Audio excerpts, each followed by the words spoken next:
It could be fun, though. I'd like to play a game with you. Okay. I have the Mandalorian, but fuck them. We can talk about it later. For space crime, fuck them. Turkish food. Let's hold this shit off till Friday because I'm done. Copy. Yeah, we're about an hour 50-ish. We should be playing World of Warcraft. There you go. Gotta wrap it up and go home. I think you should be a.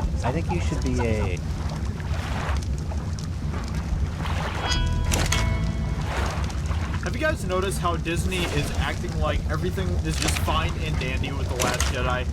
How there's nothing wrong with The Last Jedi. Everything was great. Everything was fine. You know, it was a fantastic film. That is pretty much the narrative that Disney is spreading, and now they have people like J.J. Abrams coming out here and pretty much giving the same talking points. They have J.J. Abrams defending The Last Jedi and also treating it like it was a great movie. It was a good movie, guys. It was fantastic. So, we have here some quotes from J.J. Abrams in regards to The Last Jedi and things like that. Bounding Into Comics did a great job breaking all of this down. So go check out Bounding Into Comics, their website. They do a fantastic job with all of their stuff, all of the stuff that they cover. So go check out their website. They do a great job. So let's go ahead and get into these comments here from J.J. Abrams. And I'm sure you guys will notice how they're pretty much just ignoring everything having to do with The Last Jedi that we have criticized. They're acting like it was a great movie. Nothing wrong with it. You know, fantastic. Just what a great movie.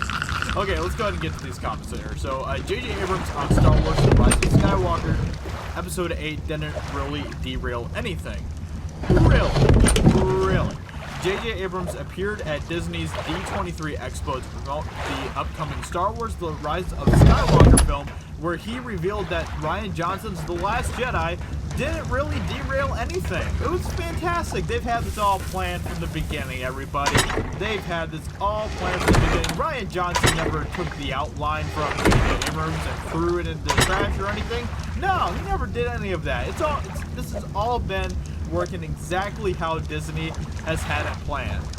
Abrams spoke to Entertainment Tonight Canada, where he discussed the rise of Skywalker. He stated the story that we're telling, the story that we started to conceive when we did Force Awakens, was allowed to continue. Episode 8 didn't really derail anything that we were thinking about. Really.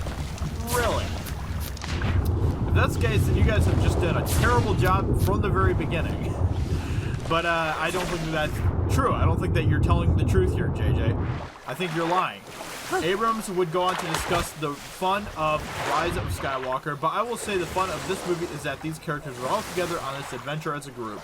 That's the thing I was most excited about, to see the dynamic between these characters that these amazing actors play on this desperate set of your pants adventure. That to me was the thing that was the most fun, having the group together.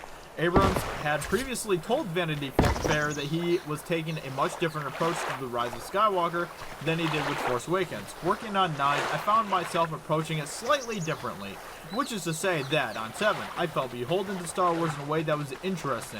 I was doing what was best of my ability I felt Star Wars should be. He then detailed his approach to Rise of Skywalker. It felt slightly more renegade. Ooh, more renegade.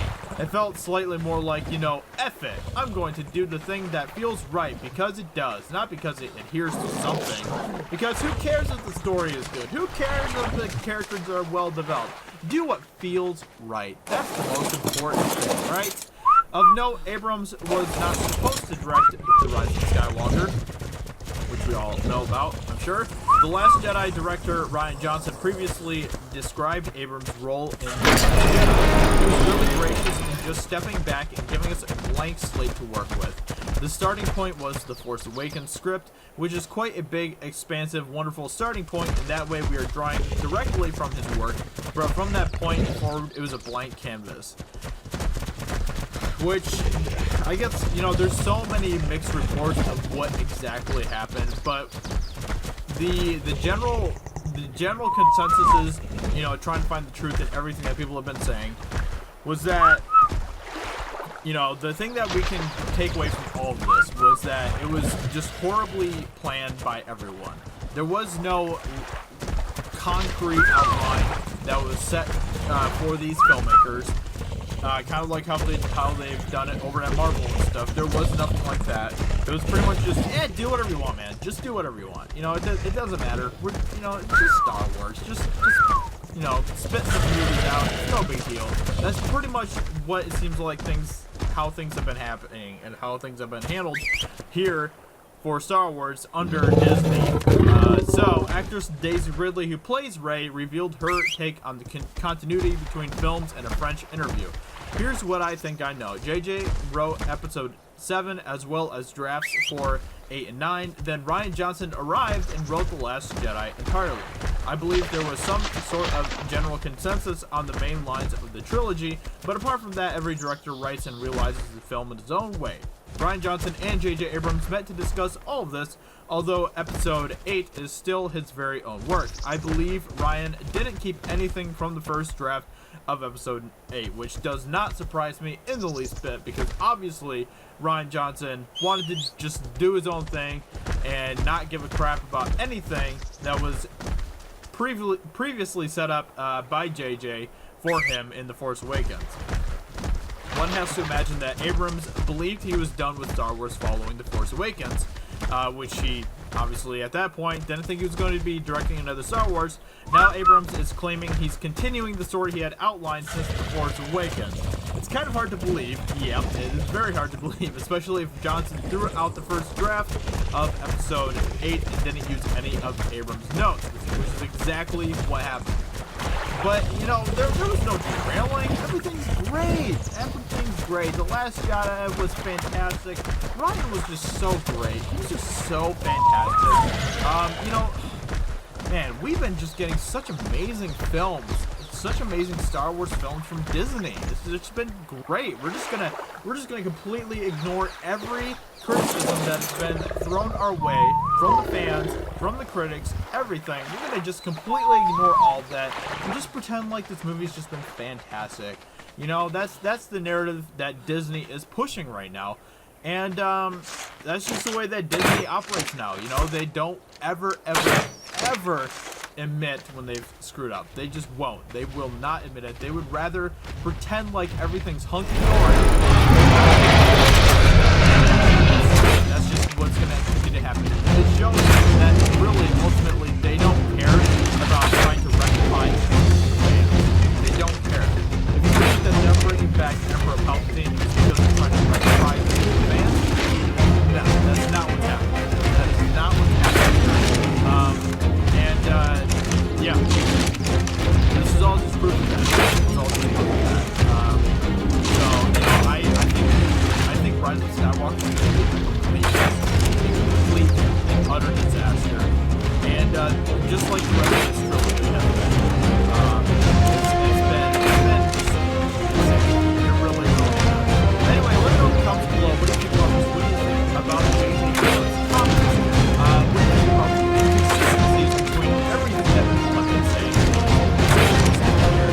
Once again, thank you to John for coming for fantastically well done. So, yeah, go check out their website as well when you get a chance. So, if you guys enjoyed this video, let me know in the comments below what you think, and I will talk to you all very soon in another video. Bye. Hey everyone, it's Jeremy from BCGamer.com, and if you're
going to put any new characters in Galaxy's Edge because it wants to focus on the new characters. You have to love our new characters. You have to love Rey. You have to love Kylo.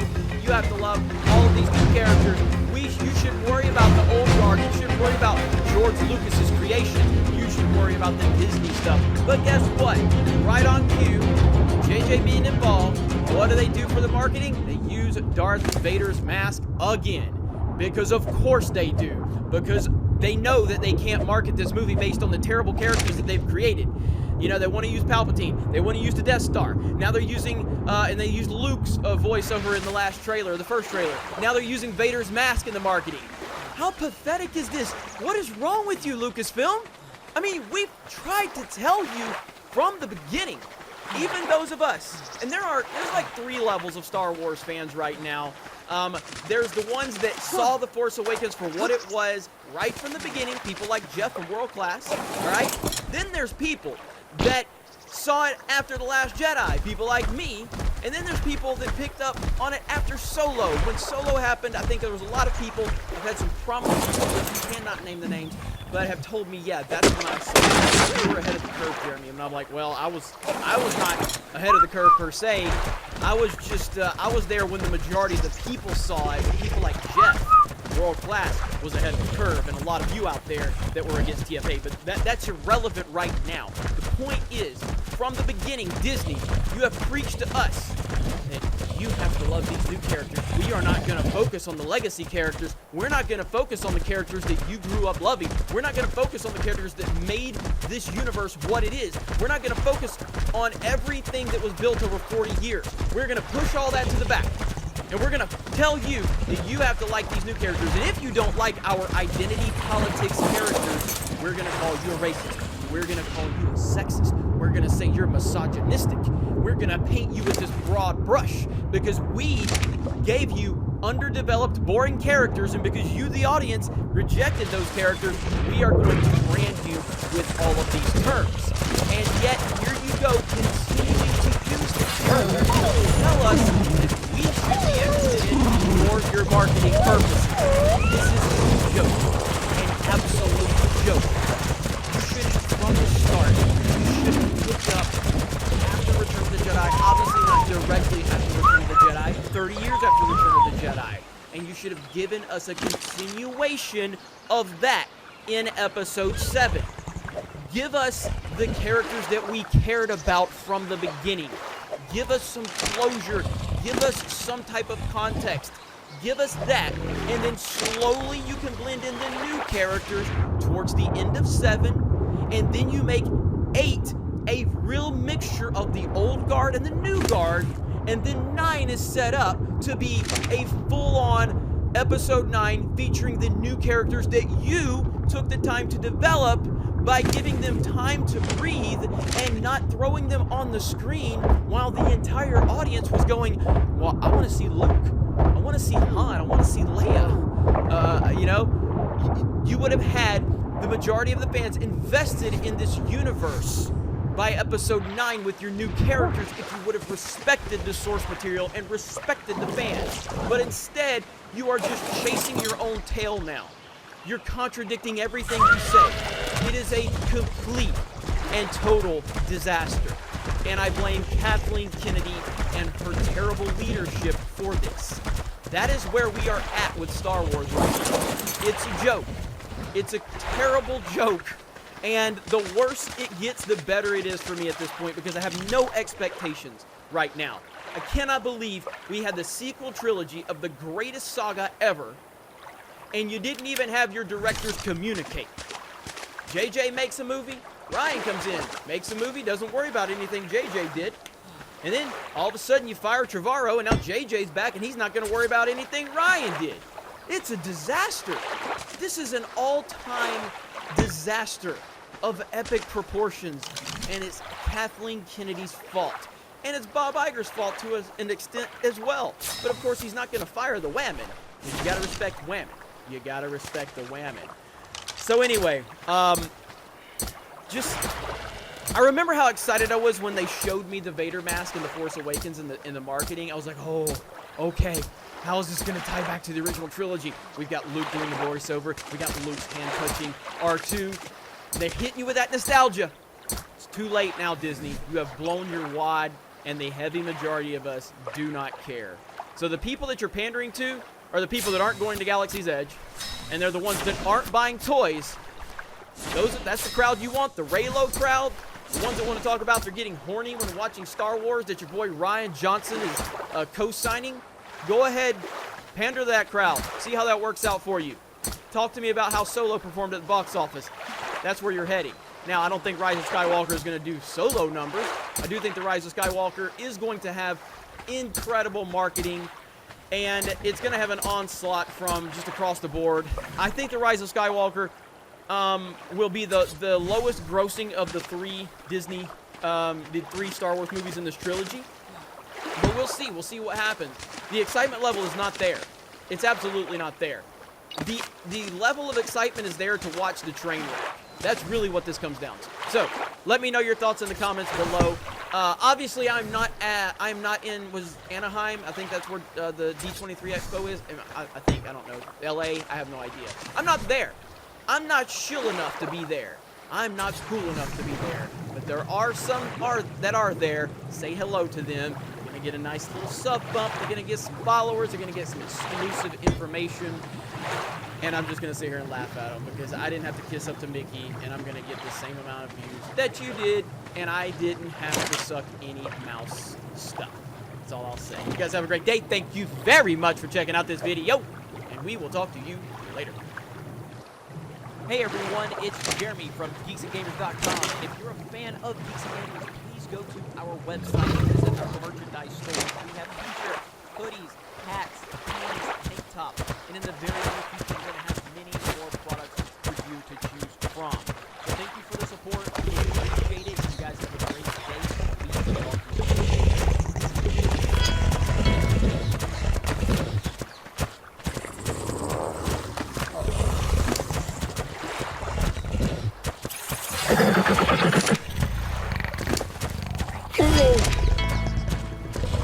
It's so painstakingly obvious at this point that they are completely retconning things in this new Star Wars trilogy completely.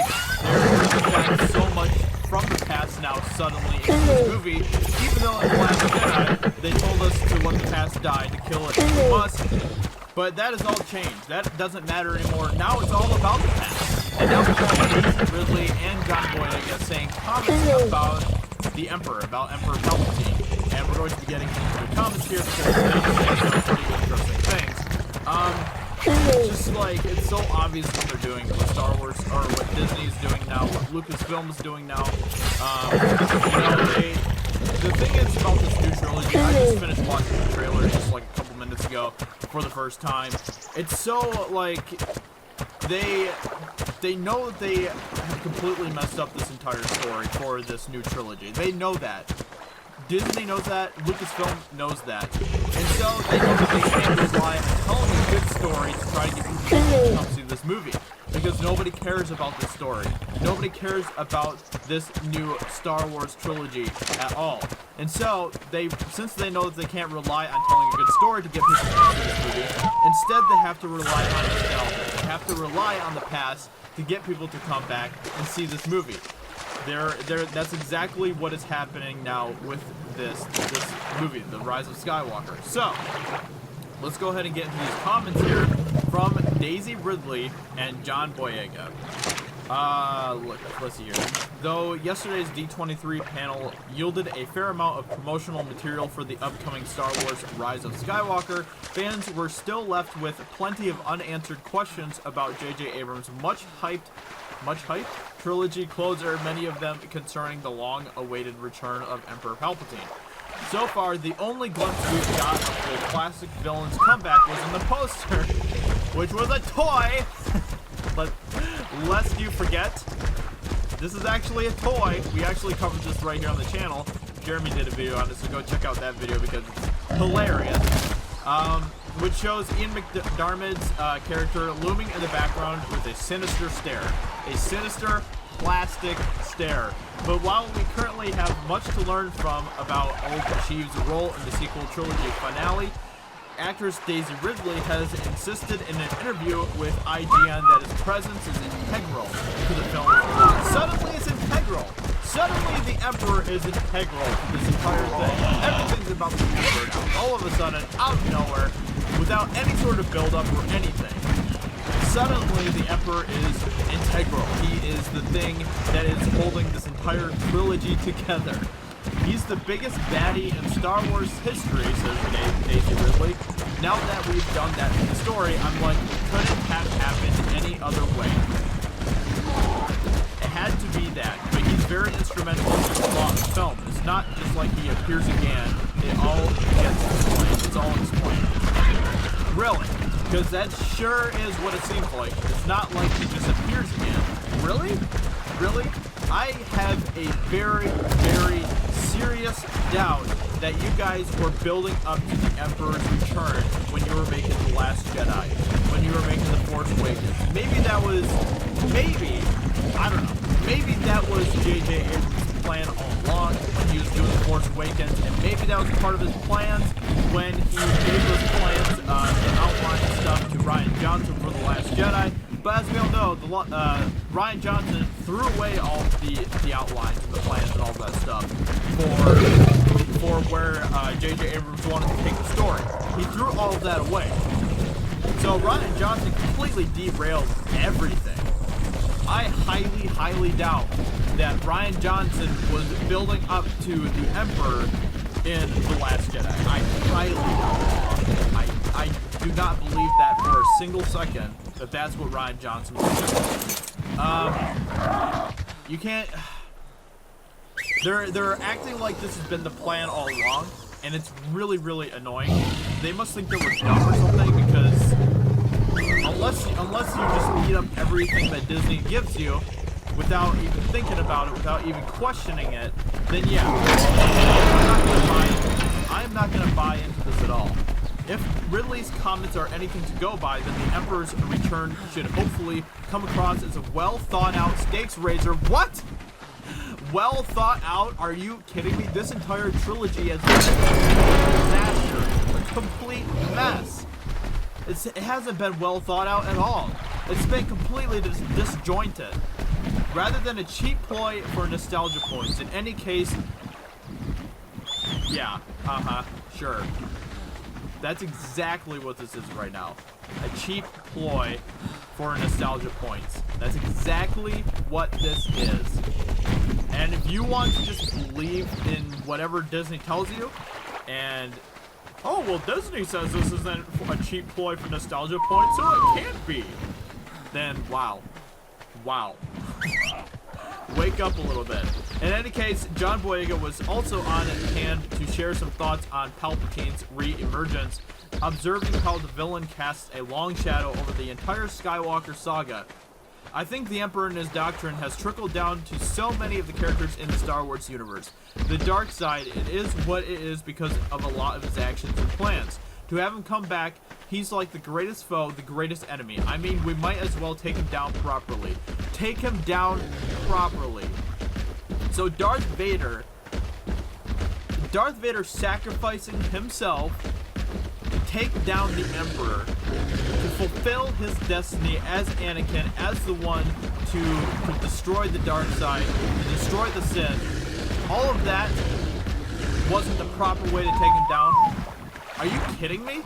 I can't believe that they are actually saying this. I can't believe they are actually going with this narrative right here. They're gonna take him down properly. What a complete disgrace to the original trilogy.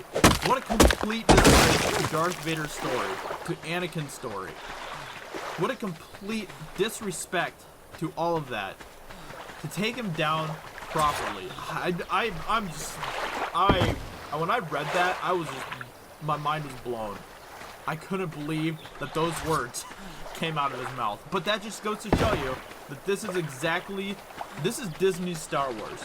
You know, they want to use the past for money to try to get butts and seats for this new movie, but at the same time, they're still not going to be respectful to the past or to the original trilogy, the prequel trilogy, none of that. They're not going to be respectful towards it. They don't care. They don't actually care about the original trilogy. They don't actually care about the original characters. They only want to use them for money. It's so blatantly obvious. It's so obvious. Like, I'm just, oh man. Wow. Wow.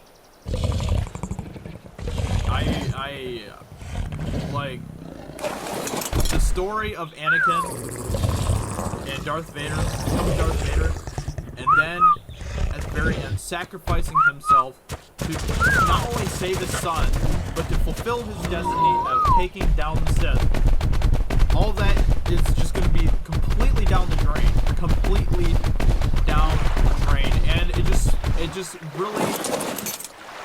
it just really makes Darth Vader's entire story meaningless. You know?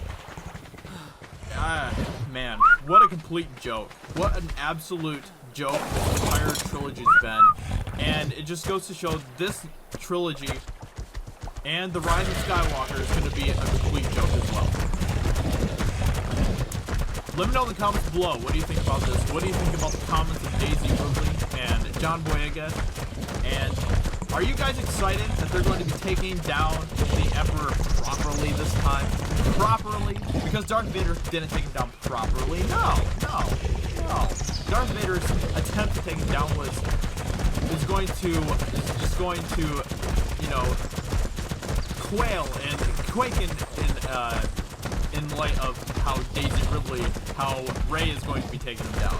It's going to pale in comparison. I'm just, oh man. I'm just blown. My mind is blown. I can't believe this. Let me know in the comments below, what do you think about this? What do you think about what they're saying here? Hope you guys enjoyed this video. And I'll talk to you all very soon in another video. Talk to you later. Bye. Hey everyone, it's Jeremy from geeksandgamers.com, and if you're a fan of Geeks and Gamers, go to our website, visit our merchandise store. We have hoodies, hats, beanies, tank tops, and in the very near future we're going to have many more products to choose from. So thank you for the support, we appreciate it. You guys have a great day, and we will be talking to you later.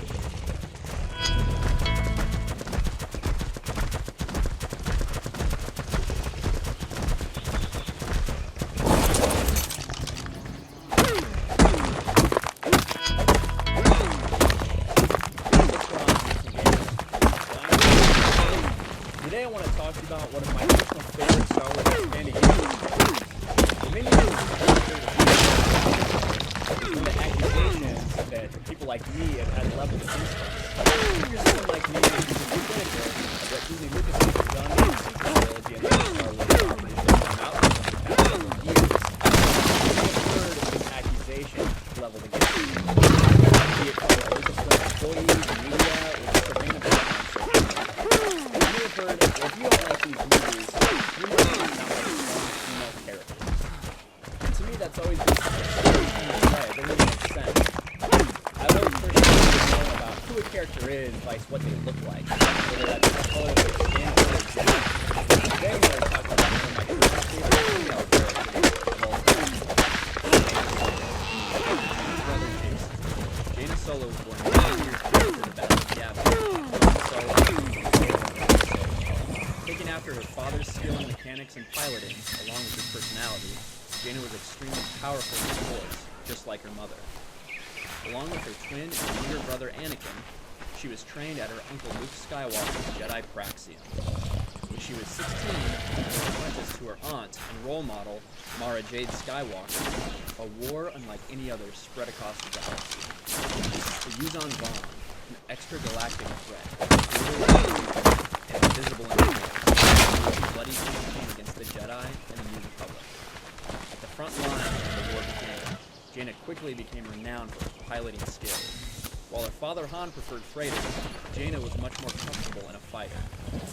At a young age, she joined the legendary Rogue Squadron, who were in desperate need of pilots after their heroes were fiery and willful, Jaina was one of their most outstanding pilots. In her duties, she was alongside another young pilot of the Imperial Remnant, Jack Bell, of the legendary Red. When a quick start to her military career was going well,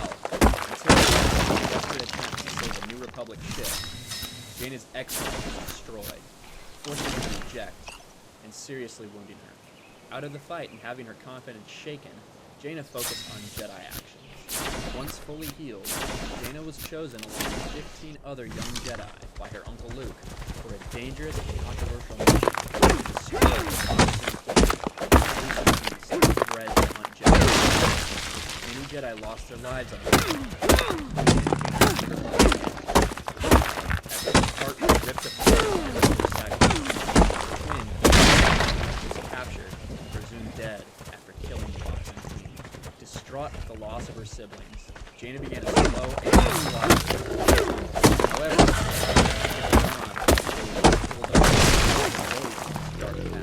helping her in this was the presence of Jagged Fell, whom Jaina had started a romantic relationship with, despite their incredibly busy and demanding responsibilities.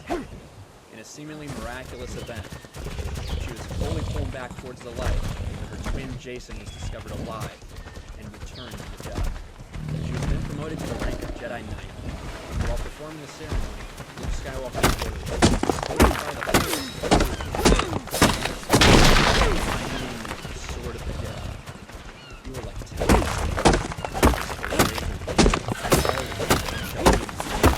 a burning brand, fire. Yours is the best of never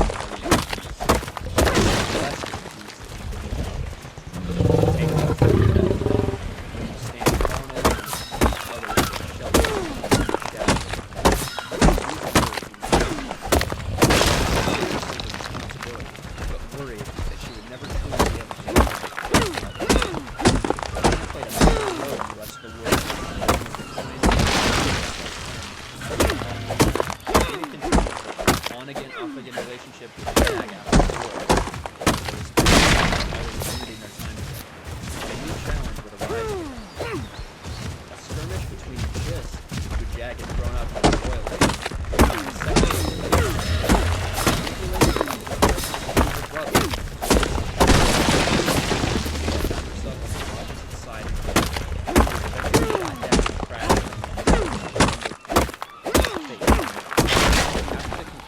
Chiss Philip Hunter. The threat that emerged to the galaxy next was one she never could have expected.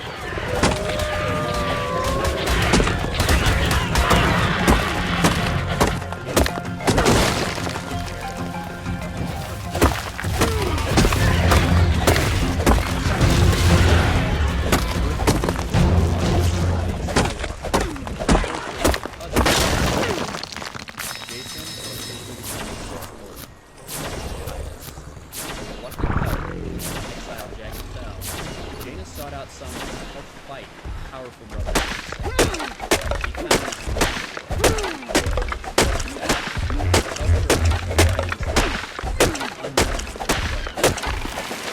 final confrontation occurred. Titus's flagship. A brutal battle between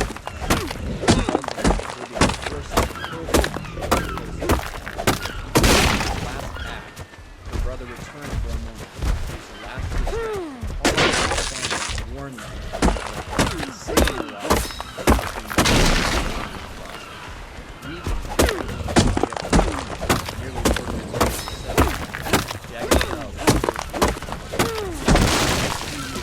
Jaina reconnected with Dad, his newly appointed Imperial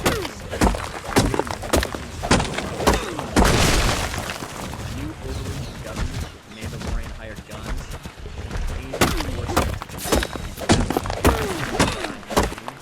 and an entire planet full of Sith, marooned and stranded for millennia, had all set their sights on controlled the Jedi.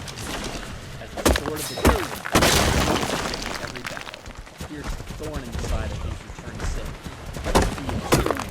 Serious, powerful, in the defense of the Jedi who wanted drained and exhausted for untold numbers of Sith warriors. Grandmaster Skywalker to the rank of the battle. Certainly she would make it through alive. Together, they defended the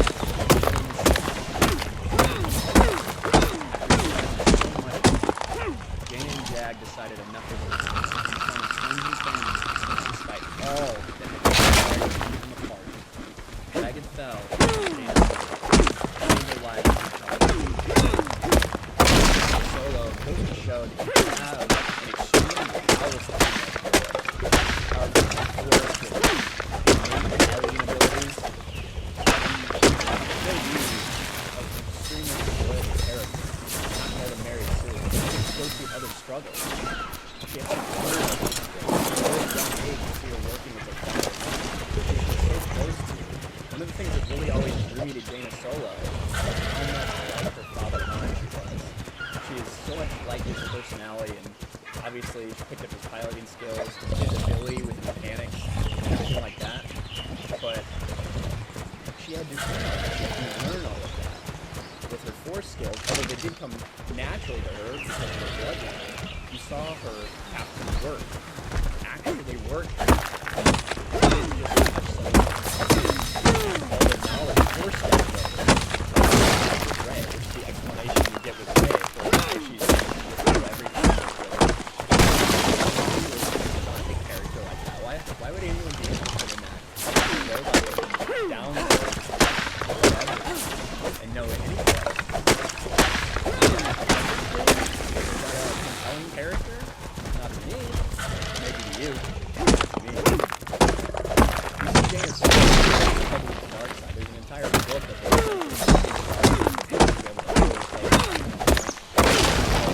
Jagged fell, and ironically kicked her on. We see her struggle with other things like her relationships. That's one great one. She doesn't get close to anybody. After losing the sword that she felt like she was ever. So she pushed everyone else away until finally coming to that realization that this is why so many of us were devastated when we found out the expanded universe had been decontinued and decanonized.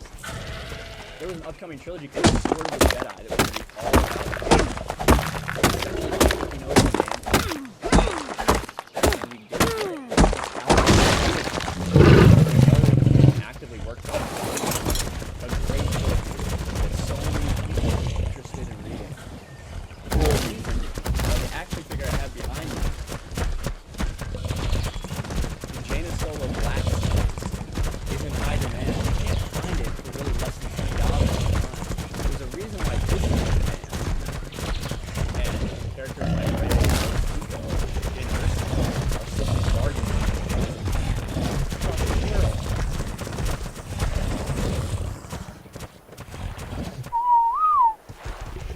Jaina Solo is a great character.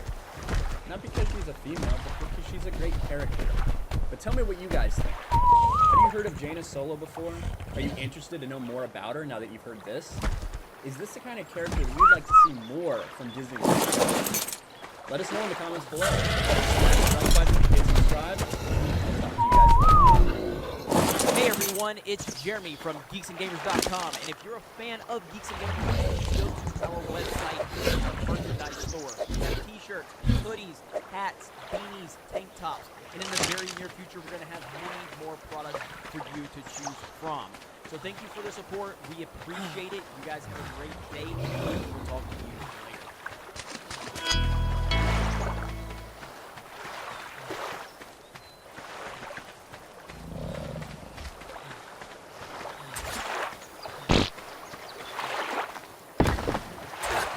I didn't see 100,000 subscribers until I was already a man. All right.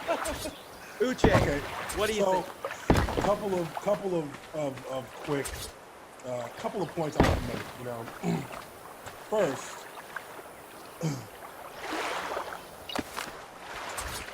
okay. So in this line, he says, after asking for an apology, he says for his statements regarding our soul cultural awakening to African continental consciousness, coming via watching the Black Panther movie. Okay, first off. To me, that is bullshit. One, you're telling me Roots wasn't your soul cultural awakening to African consciousness? You're telling me that movies like what was the one with Gladiator? What was that movie? Where they were give us free. Remember the forget it. We'll have to look it up. But there have been people that have centered around the historical facts of how Africans got to America through slavery that have far more, that have a far better connective tissue to the social and to the cultural, you know, the separation of Africans from their actual culture in order to Hell, break them into. Hell, I learned more from Tupac's music than I did Yeah. Black Panther about the Yeah, African. yeah. Well, I'm not saying Tupac was African, but Tupac was very smart and Yeah. very intelligent, did a lot of research, and talked about a lot of that in his music. Now, a lot of people will just hear the you know, The mainstream hip hop songs. yeah, but Tupac had a lot of deep philosophical stuff about the African struggle in his music. So I learned more from that than Black Panther. Yeah, you know? There's many different norms, or many more forms of media that you can look at and latch onto to say, hey, this really allows me to have an intelligent, deep conversation about the connection between Africa and the slaves that were, traded over, and just the plight of the black man in America, dating far back, before any of us were alive, So you pick Black Panther as the hill you want to die on. Black Panther is a fictional story about people who don't exist in a country that doesn't exist. And that's what you want to point at and say, hey, Jeremy, instead of coming to your black brother, quote unquote, and bringing that to my attention, you go to Jeremy and you tell Jeremy, you go to the man and let's have the man, handle this guy. I'm not going to address him directly, but the fact of the matter is this.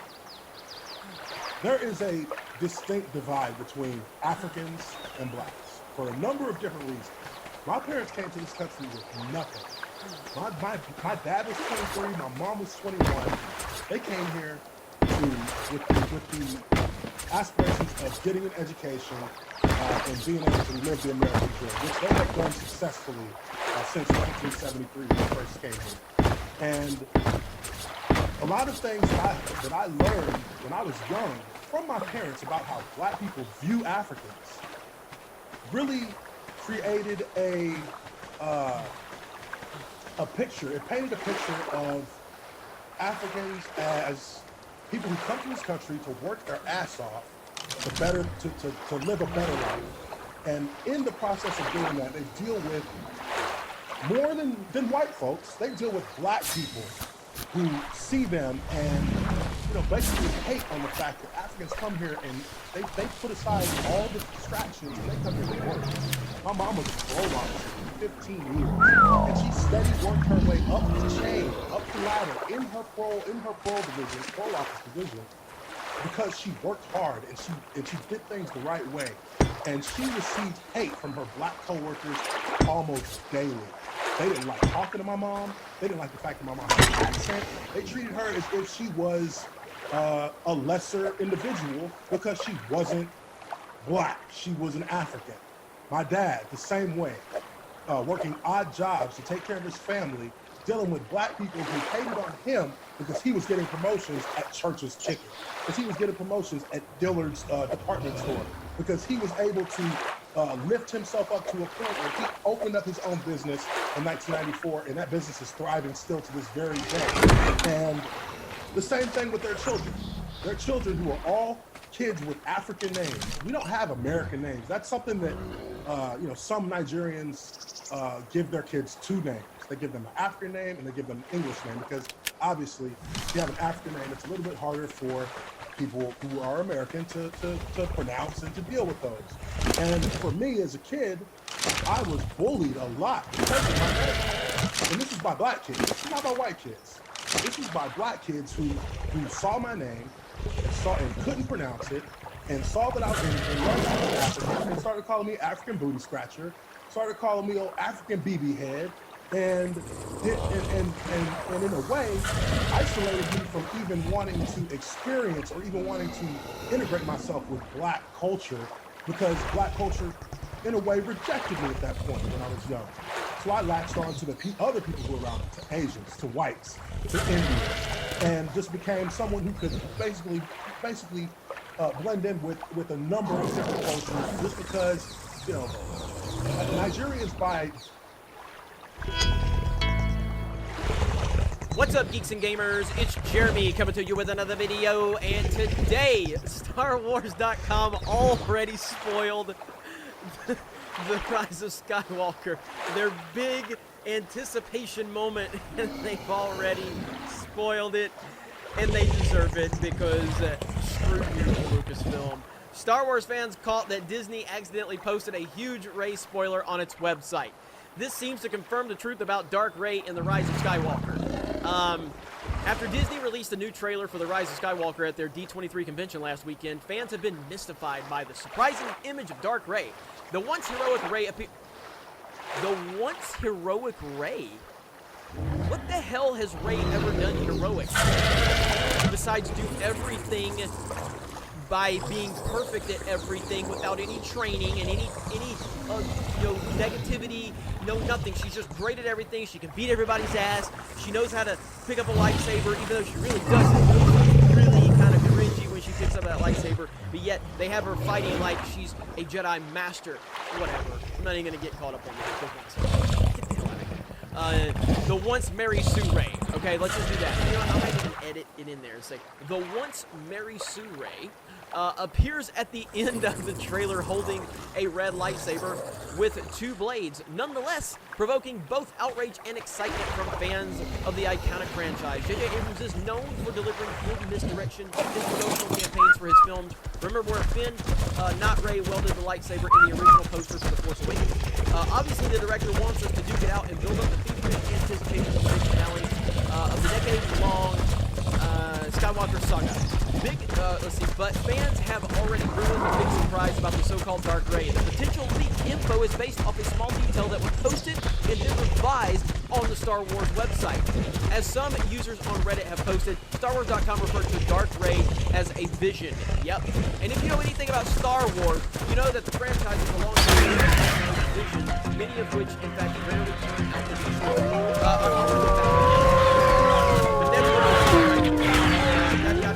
And of course, the vision of Rey. Boom, right there. It just says it. Boom. Of course, the vision of Rey. I mean, they go ahead and expose it. Let's go back up to this. Okay? Yeah, this line right here. I want to reread that. Okay?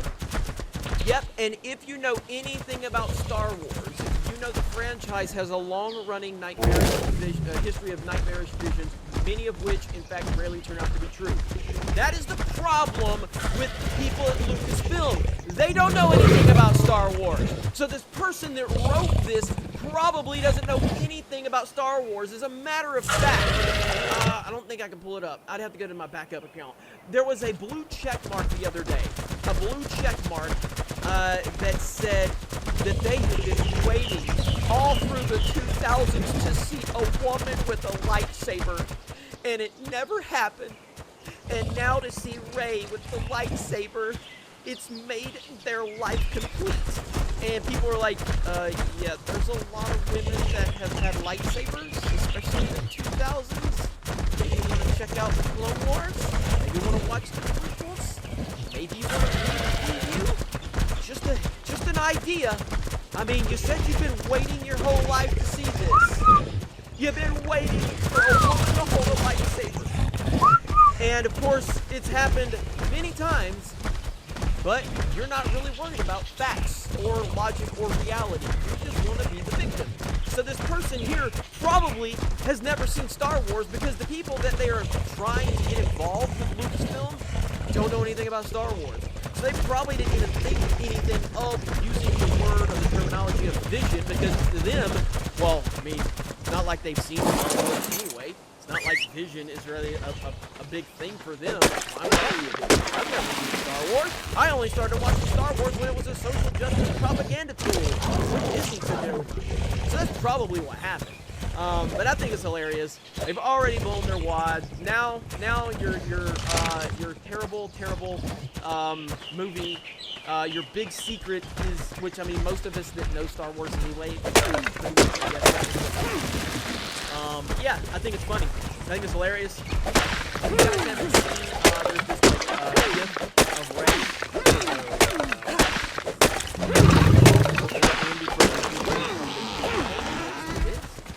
Let's see, our good buddy Andy from the okay?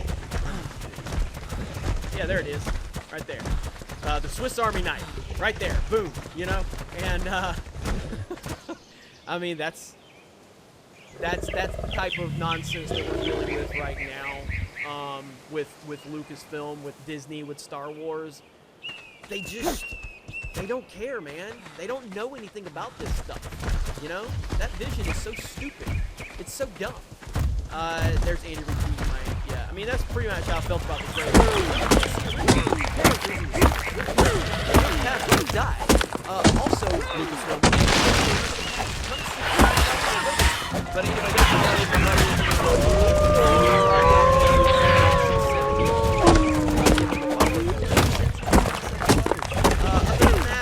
Lucasfilm has already exposed himself.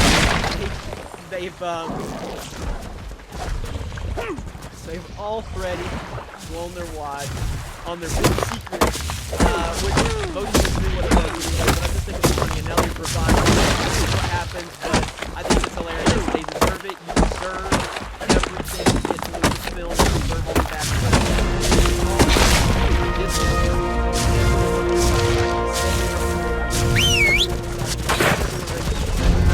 And all the they made a bad movie. And now, it seems like you actually know that you made a bad movie, and you're admitting it by moving away completely from The Last Jedi, and it basically feels like The Rise of Skywalker is nothing but a sequel to The Force Awakens. It seems like you are acting like The Last Jedi didn't happen, but you told us when we watched it that we were wrong, and we don't forget that. So, let me know your thoughts in the comments below. Have a great day. Thank you very much for checking out this video. Hey everyone, it's Jeremy from GeeksyGamers.com and of GeeksyGamers. Our website, visit our merchandise store. We have t-shirts, hoodies, hats, beanies, tank tops, and in the very near future we're going to have many more products for you to choose from. So thank you for the support. Appreciate it. Have a great day.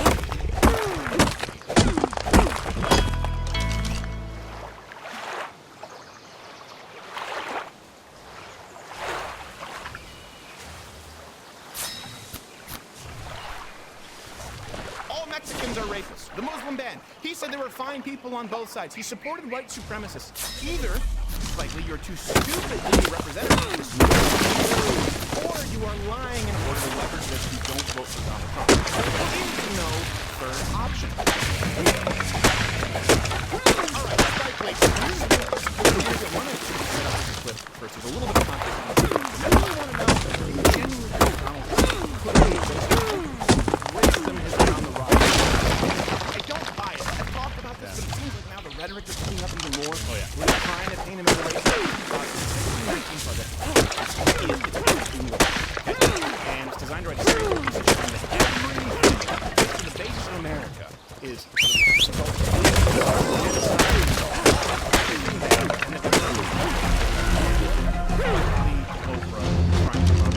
some leaking shift narrative away. Let's pivot back to race. New York Times supposedly had a law out of Trump said, all right, let's just paint all of America's history as racist and say it's now than ever. More racist now than slavery because and possibly be honest. Right. I don't know. About slavery, I want to be clear about this. That's what they're trying to portray. They just need something. By their own admission. Right. Why are we even asking them anymore? They're just saying it. They're not trying to paint him as a racist. They're saying he is. I mean, you've been marginalized more. I have been. My white part has been more marginalized. Yes, that's fair.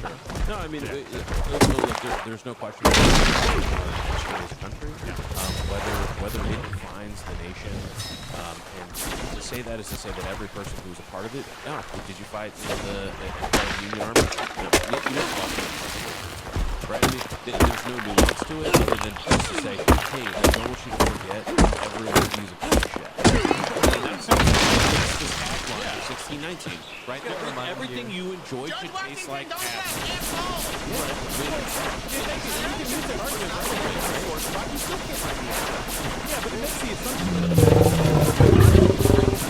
without slavery. So we had all the natural resources, we had great navigable rivers, which turns out to be very important, and we had a great system of government growing wild. Okay, so we did a whole segment on this. Go back to the archive. Yeah.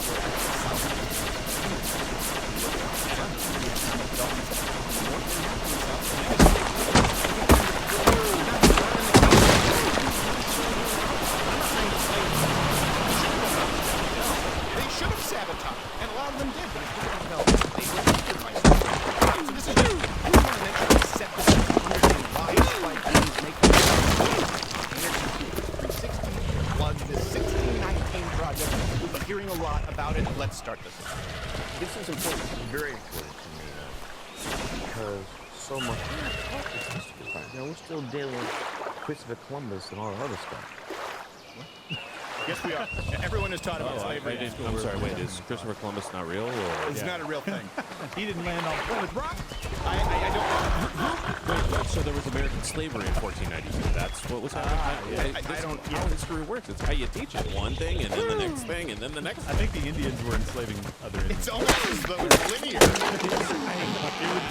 Wow, I must spike me. Tell me more. Is it my meds or does that Good sound? thing he's growing these a whole lot more. Question number 2, they did not learn about slavery. I think a lot of people aren't taught really ending slavery. Let's go to the next one. This country, United States of America, was built upon the genocide of Native people and slavery. I mean, that's a fact. Well, you can say that. You can say that. That's not necessarily. That's going to be a no for me. And by the no one wants to minimize here the atrocities that were committed against Native Americans. Back then, we called them Indians. And as Warren says, Red State. She's 1,164, so it's okay. Yeah. Native Americans, they were, one thing people don't understand, they were mostly wiped. We've talked about this so many times. I'm sorry, they were wiped out through diseases that the settlers brought inadvertently because these people had not developed an immunity. Out of the, I think, 250,000 natives, Columbus's first stop, right in one of the Americas, Hispaniola. I should do the crime count. Hispaniola. New diseases wiped out over 230,000 of the indigenous people by 1517. That's nearly 95% of their population. A big part of that, by the way, they hadn't domesticated the horse. Right? This idea, if you're coming into contact with a domesticated horse for the first time, this whole idea of bow and arrow, horseback culture, it's a lie. They hadn't domesticated the horse, and they didn't use the weed. Yeah. And by the way, when we come and kill 95% of you just by shaking your hand. Sorry. My bad. Part of it is like this is the part where, again, we've talked about this before, where there's just a lack of, when you get into this experience, all you focus on is one part of history, today, right? Yeah. Then you've ignored the fact that, sure, was slavery part of history? Did slavery and some would argue it still has reverberating effects to the point.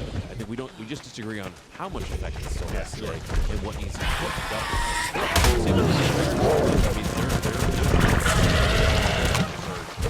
But to say it's only atrocities is to ignore the What I have a problem with is the term genocide. Okay, this is wrong because there are more.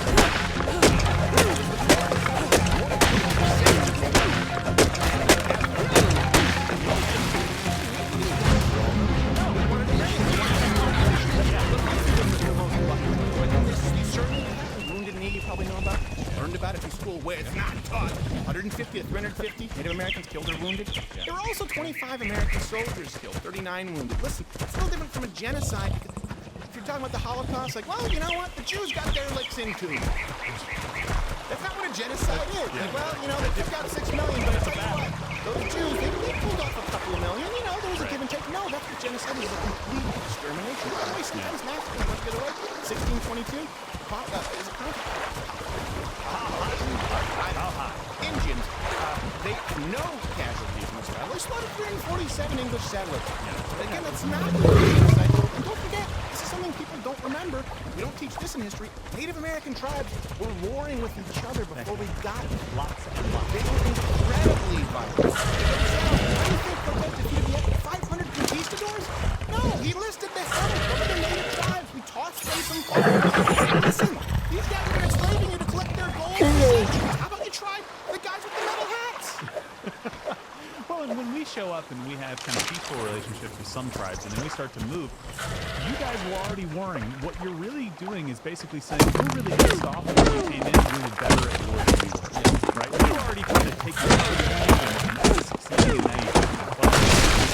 Sorry, not sorry. Sorry. I mean, here's what I will say is that if you jump in and you ask them, we have to take this way.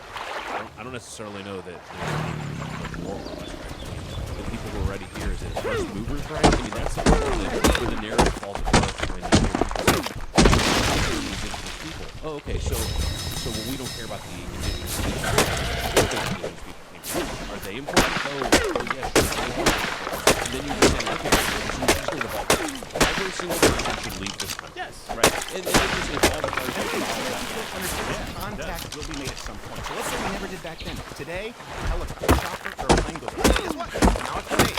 There's going to have to be a clash of civilization. When there's a civilization, they need either they adapt, right? Either they become part of it, or it has happened always. When you need time to escape in that we don't take over countries that are new. Like, we don't do that because we would this is the way it works.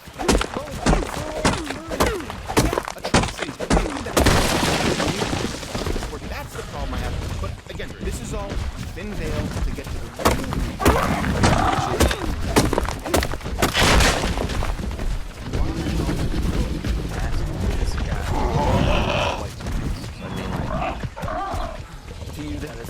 It's not even a question anymore.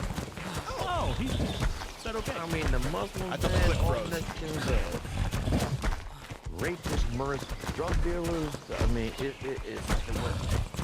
that guy. Did he go before going to Anderson Cooper? Was he talking to his wife? He's like, "Nah, listen, I need my heroin and Dame Edna glasses."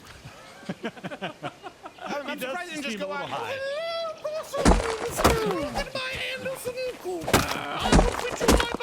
What are those laughs? Why are we even asking if he's a white supremacist? Most people aren't. Only you are. And you're answering your own question, by the way.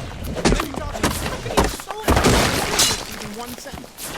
The Muslim ban, all Mexicans are racist. Okay, let's just go through this. And he goes on to talk about the good people on both sides. Listen, there was no Muslim ban. There was never a Muslim ban. All Muslims were never banned from the United States. You're talking about immigration bans. Every country that were identified as countries of concern from Barack Obama on a temporary basis. Either way, Trump enforced the United States. Obama with the rest. There's no Muslim ban. There's never been a Muslim ban. Stop it, okay? And this is what bothers me. I mean, you know this as a lawyer. They teach us the politicians too. Yeah. Like, obviously he's being disingenuous a little bit. He could have at least just sort of curbed his language by just saying, he said that Mexicans are rapists. Instead, he said, saying all Mexicans are rapists? You're just making it too easy, sweetheart. I know. All Mexicans are rapists. Really? Did he say that's the first thing to tell politicians? Don't use words like all, absolutely, completely, totally. And that's why when we do it on this show, we do it by design. If we're 100% certain, like making sure that half Asian know which one is unblocked from Rashida Tlaib's there you go. account. All Mexicans are rapists. Donald Trump was talking about MS-13. People who rape and kill women and children. That's what they do. It's crazy. That's their calling card. They're the killing women and children band. By the way, did you see Anderson Cooper push back on that? Did we not? No, we didn't have that. Well, yeah, and then we have it next. Yeah, so this is the next one. Now he goes on to the one that they cared a lot, that Donald Trump, his justification, along with all Mexicans are rapists and the Muslim ban, is crazy.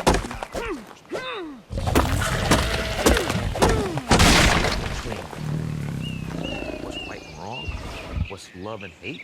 There's both people. I mean, that's gonna be. I mean, that's quote. That's me asking him. He's on looking at wrong. And that's the first thing they're gonna say. That quote. It seems like there's a lot of movement among some Republicans to kind of rewrite the history of. No. Rewrite history? Yes, we are attempting to rewrite history by simply showing a clip of Donald Trump condemning neo-Nazis in his own. And you have people they should be condemned. You have many people in that neo-Nazis and white nationalists, okay? Revisionist. Wow, it's like, all those times when I hear on CNN that Donald Trump has never called out neo-Nazis or white supremacists. It's like, and then, it doesn't exist. I can't believe the amazing made-up videos that people are in the Korean industry. I mean, actually, it's the same amount of time one way the slightly was wrong. Yeah, exactly. Yes. He's a journalist. I thought he was trying to get to the truth. Then look back on that, and then carried his water on this company. They're trying to rewrite history, right, Spike? Right? I'm cool, right? I like your glasses. But I'm sure he said it. He probably tried to lift him. He winked. I saw him wink. Did he There was see a him? wink. There was a wink.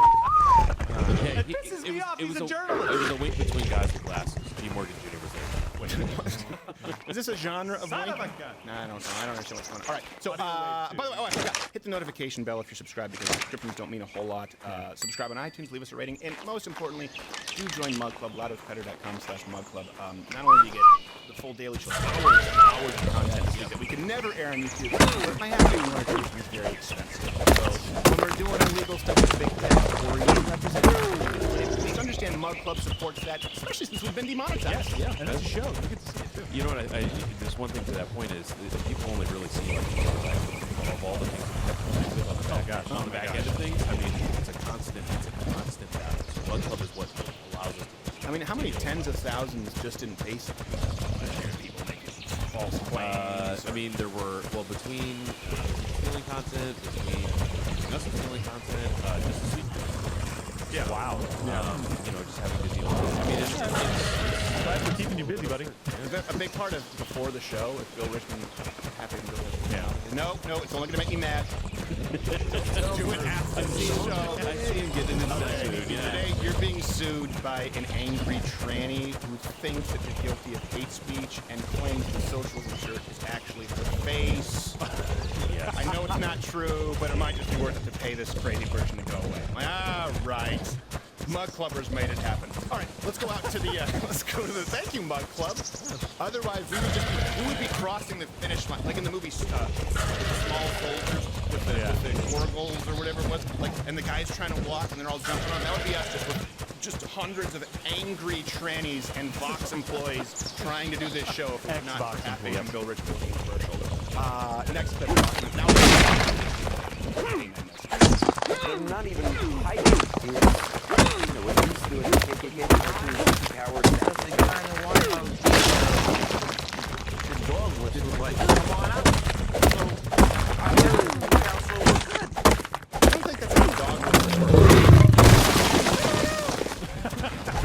It's a silent whistle. That's right here. I know, he thinks they're handing the whistle. Silly. Sometimes I'll Trump is telling the KKK to go for it. Any examples of dog whistle? You know what? Any pictures of Donald Trump even with an actual whistle? You know, close enough. I think what we should know is remember from that clip of Trump where he was condemning the neo-Nazis and white Nazis, and then it wasn't just he did it again. And so after doing it twice, I definitely got to read between the lines. Is I love neo-Nazis and white nationalists. That was what I mean. That's what I got. Hey, I had my fingers crossed. It's a 360, more like 160. Epic. It's going over your head. I'm sorry. It seems like a kind of insult. Actually, it's almost. I mean, here's the thing. All of these examples can be easily debunked with a quick Google search or a clip, just as quickly as the 77 cents on the dollar pay gap myth. So if it's so obvious, why is this even a question anymore? Well, because you've brought no evidence. How about you show me a clip? Like even just one picture. Anyone, one picture of Donald Trump with a loud whistle. I'll allow that and apologize. All right. Not gonna happen. We have another clip, I think, to get to. It's in the dossier. You hope people are reflecting on the impact of enslaved people generations ago.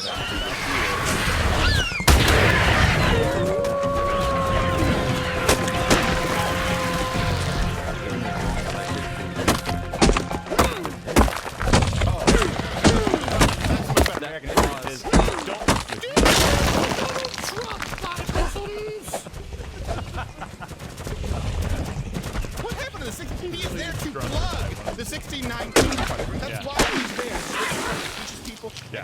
Because we wasn't taught it in school, right? So why aren't you teaching us now? And instead it's don't vote for Trump. Can you imagine any other scenario where someone is there to specifically plug a particular project? Oh, tell us about your new film, Pineapple Express 2. I have ass warts, yeah. What does that have to do? That has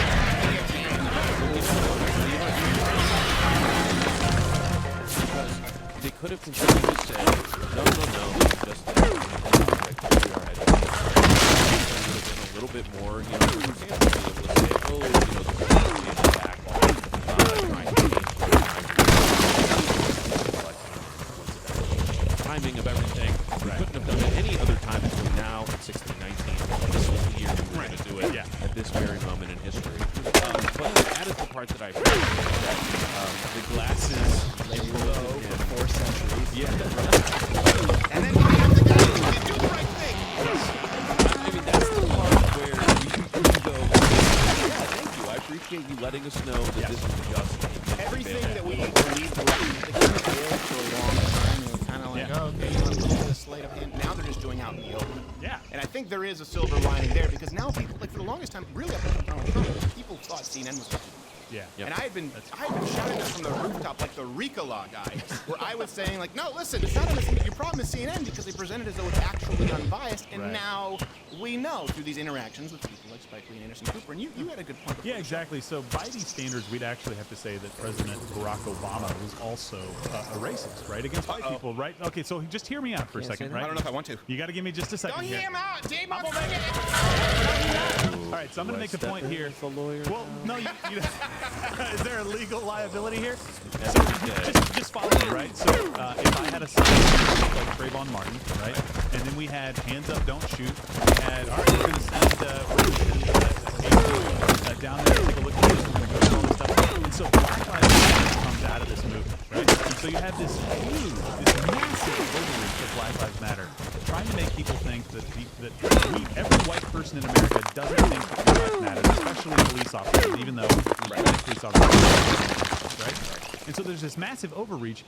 What happens typically when there's a massive overreach by one side in one of these things, right? So you have people on this side. There's the big push by people on the other side. I think I would make the argument that Donald Trump is not what has brought white supremacists kind of out into the open. It's a huge overreach by Black Lives Matter that has allowed that. I'm not saying it's the sole cause. No, I'm saying it has allowed that to happen. Because all of a sudden, all these guys in the shadows are like, what the hell's going on over here? Yeah. These guys are out overreaching, and now public sentiment is against Obama that. certainly did not condemn Black Lives Matter as emphatically as Donald Trump has condemned neo-Nazis. Exactly. He never did that. So by these same standards, Barack Obama, by the way, newsflash, it's possible to be racist and be black. Yeah. Okay? I'm not saying he was. I'm saying that if we use these things, we have to look at him in the same lens you're looking at Trump. He would be looked at as potentially being a racist person. The idea, though, is that you cannot, maybe black people discriminate, but they can't be racist. The systemic powers that be, like a presidential office. Yeah. Don't believe me! All that asshole! And the country's chief lawman, too. One real quick point is, I don't want this to be a message where because Spike Lee and some of the folks who are at the top of the 1619 project, that there's a denial of slavery and its impact on those people, or even people that in the generations afterwards. Right? No, of course not. Some impact, and this is the important part: is that if you're out there trying to think about how to someone either who's confused about what it is, or someone on the other side that's trying to say, "Oh, this is don't bury your head. Go look at the project. Just take it with a grain of salt. Recognize the facts in history versus what if you want to talk about what today is and what it is and how it's become. You gotta know the facts.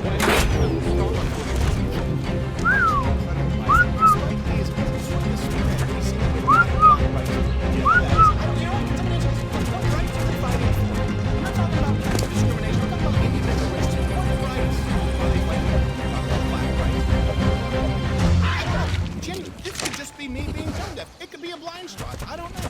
I have a car that does have some blind spots. Yeah. It's a Korean. So, no, it's a Korean car. It's like, no, I wouldn't do that in front of my house. But let's look at Can you tell the difference like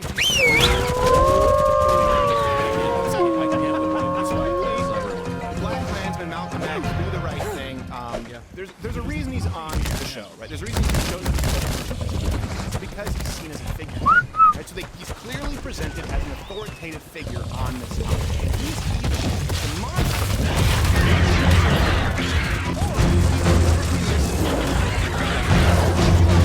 all Mexicans are racist. The Muslim man, he said there were fine people on both sides. Stupid to be representative. Or you are lying. There is no third option. And I think a part of this is being misinformed is it's idiot though. Spike Lee comes out and says, oh, he said all Mexicans are rapists. He said that that he likes white supremacists. He said he didn't like my glasses. It was Tom Hanks said World War II, I remember at one point, was based on racism and fear mongering. They're surrounded by people in this entertainment industry, and by the way, that includes the media, okay, where no one just says, There's no check. go out and stop this.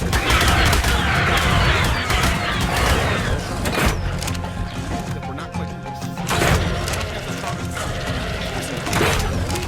Spike Lee a favor and we I'm talking about how he said all Mexicans are racist. He actually took a picture and said, oh, wait.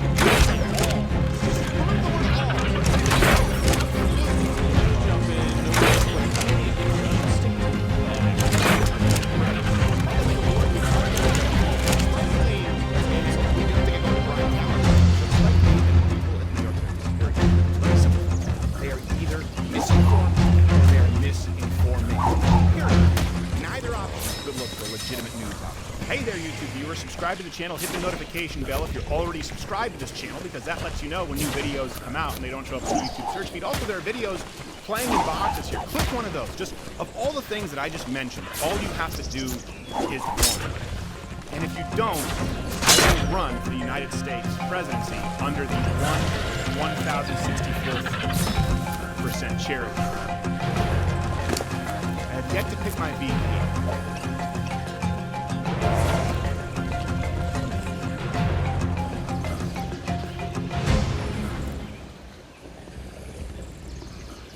It's hard you feel like you're walking around with a clipboard. Like, It's overrated. Are you okay? How are we doing over here? It's missing the critical aspect that makes sex great. When you're really into someone and they're really into you, like that's the perfect example. When you can't get that, prostitution is innocent.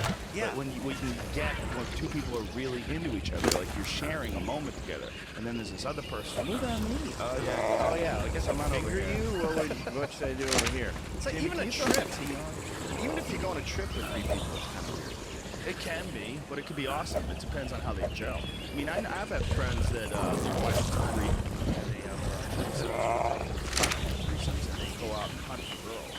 And they do it on purpose, and they enjoy it. That must be fun. And believe me, I would not. If my wife brought a chick home, I would not be kicking her out of bed for eating crackers. But I've never experienced that. But I think that my wife fucking liked it. When I was courting her, she was, I might be a lesbian, so don't be surprised if I bring chicks home. And I was like, one of those deals. And we're 10 years in. Where are the chicks? Where are the fucking threesomes? That's a crock of shit. But the reason you have threesomes, guys, if you're listening, never turn it down. Struggle. They're really hard to set up. Sounds like a pop tag. Yeah, like I was 4 or 5, and good 2/3 I was like a tour manager. Like, when are you in town? Okay. Right. Setting it up. Maybe at 8:30. One of them I had to fake. Look, you go to the bar and you pretend that I know you from. Oh my God! And then we'll go upstairs to your bar. Oh, you had to fake it. Yeah. So you got to do those though, because you beat off the in your 60s. Ah, I see. So you're filming it with your eyeballs, taking it all in, but the actual act itself is kind of annoying. It can be. And that's why I was saying to the gays, they're never going to have kids. They're fucking my age. You have 8 sims. You take... Have you guys noticed how Disney is acting like everything is just fine and dandy with The Last Jedi? How there's nothing wrong with The Last Jedi. Everything was great. Everything was fine. You know, it was a fantastic film. That is pretty much the narrative that Disney is spreading, and now they have people like J.J. Abrams coming out here and pretty much giving the same talking points. They have J.J. Abrams defending The Last Jedi, and also treating it like it was a great movie. It was a good movie, guys. It was fantastic. So, we have here some quotes from J.J. Abrams, The Last Jedi, and things like that. About his comics, did a great job breaking all of this down. So go check out Bounty Comics, their website. They do a fantastic job with all of their stuff, all of the stuff that they cover. So go check out their website. They do a great job. So let's go ahead and get into these. And I'm sure you guys will notice how pretty much ignoring everything with the Last Jedi. They're acting like it was a great movie. Nothing wrong with it, you know, fantastic. Just what a great movie. Okay, let's go ahead and get to these comments later. So, J.J. Abrams on Star Wars The Rise of Skywalker, Episode 8 didn't really derail anything. Really? J.J. Abrams appeared at Disney's D23 Expo to promote the upcoming Star Wars The Rise of Skywalker film, where he revealed that Rian Johnson's The Last Jedi didn't really derail.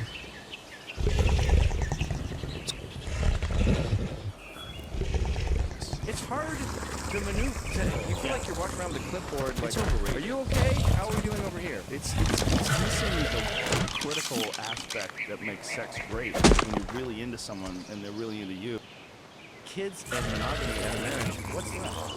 They want to be able to visit each other when they're in the hospital. Yeah, and stuff that like old that. thing. That's like with abortion, where they go, what if your dad rapes you? Can you get an abortion then? And you go, I mean, all the time it's that happening? Why are we dictating also this crazy scenario? That's just do whatever the fuck you want. Yeah, lesbians married in your living room. But if you're gay, you should be able to get married, right? I don't think you should have to. Sure, go totally. that place has My to. shit is, they're bullshit. What do you mean? They don't want to What's going on with all the cigars? Which cigars? Oh, okay. I figured it might be something. It's marijuana on the outside. It's called marijuana. That's what we got. Oh, no, I know the term blunt, but that looked like a legit. I thought it was like You're younger some than kind. me. Of course you get. Yeah, I'm not as schooled as you. I'm not as schooled as you in the illicit. Even though that's not. It's not an illicit now. Speaking of illicit, we got some. Yeah, Pears Whip. It's a good name. Pears with beavers.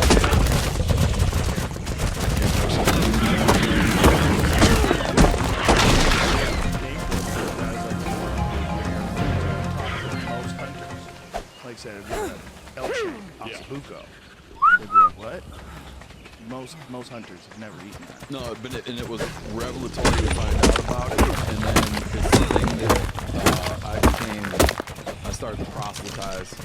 You know, I found out about eating it from my brother. Found out about it because he has this old cookbook called the LL Bean Wild Bean Cookbook. A guy named Angus, first name is Angus, if I remember right. And he's got a shank recipe in his book for antelope shank. So we started making it. That's the funny thing about wild game cooking, and you've probably picked up on, is that you could have a thing where you could say like, hey, here's a recipe for a white-tailed deer heart, right? And someone would be like, but do you have one for a mule deer heart? Have I explained this to you before? No. Well, they're interchangeable. I think that's the thing. So, like when we did our cookbook, I tried really hard to steer away from things that would be elk recipes, deer recipes, and just take it from a cut basis. So you mess around with it. Oh, that's good. That's great. We got away from saying like, here's an antelope recipe or whatever, because it's just like the cut is more important. Especially with all these ungulates, like horned and antlered game. What it is more important than what it came from. So I put an elk shank on that bottle, kind of like going against my own advice. Well, I just put shank, people might know what I'm talking about. We're going to do a limited run of those where we write all kinds of weird stuff in there that it pairs well with. Is it good? Is this good stuff? It's 5 years old. We get a taste? Yeah. Let's get a license. Because, you know, I took a long break in there. Ooh, how long? I just slowed way down on it when my kids were born, started to be born, and then gradually me and my wife got back into it. Yeah, You know what she was? Yeah. You know, we haven't told her we're working together. Yeah. No, we haven't told her. For no, just for like, whatever Giannis. Whatever Giannis, I can't remember. He had some reason for it. He had a birthday once and took a month off, and he had a birthday and took a year off. He's got 4 months to go. For the end of the year, and then he's gonna break. Yeah, but he says his family. I think his wife was explaining that. Disposal around the house now. Just like I never realized How much booze he takes up. Yeah. how much all those fancy beers adds. What all those fancy beer adds up to.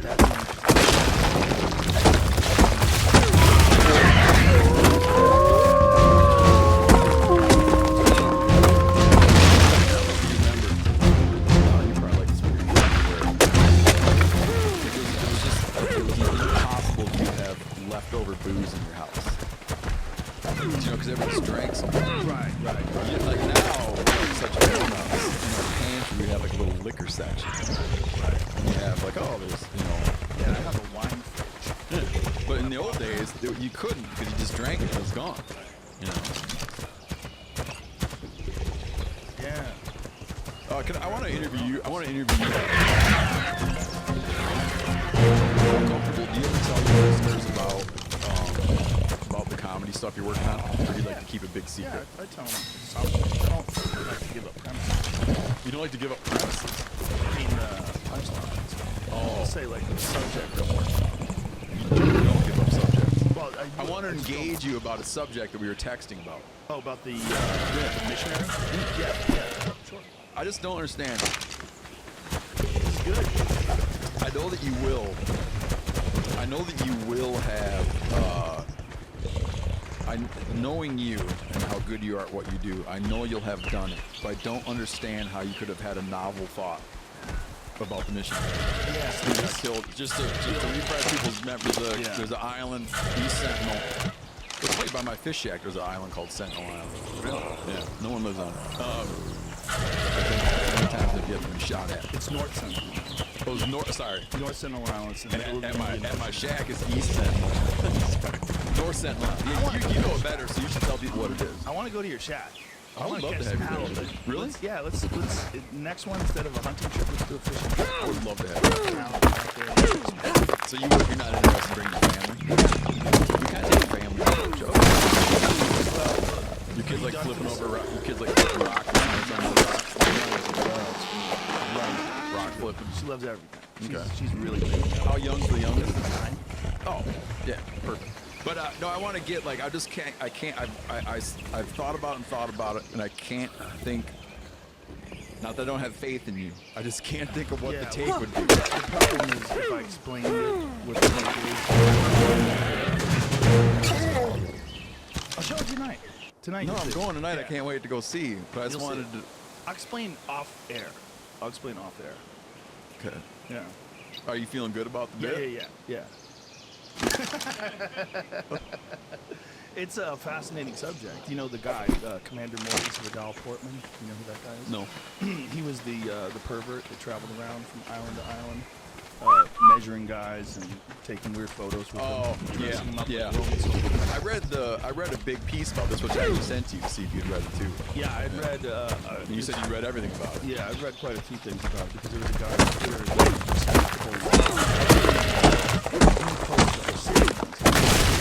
studied this case or this place before because of this pervert. So when this missionary showed up, murdered, he knew all about the history of these islands. So he made like a chain of posts on Twitter, which were really interesting and informative. And then I started going through the Twitter and I read the guy's journals. The journals are hilarious, man. The kid got killed. No, the guy. Oh, the guy.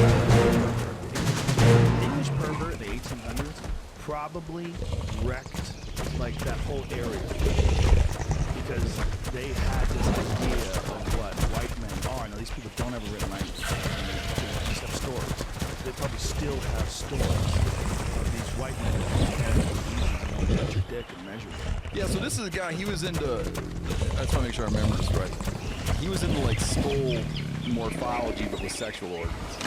Well, he was, it's hard to tell what he was into, but it's so obviously perverted. Like it seems like he was doing sexual stuff with these people. Trying to legitimize it by. Yeah, I mean, like, yeah, just measuring and doing detailed descriptions of their sex.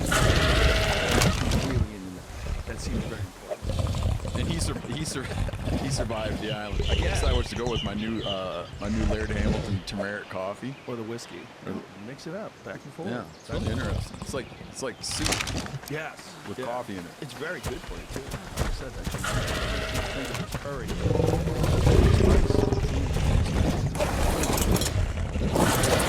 That's good.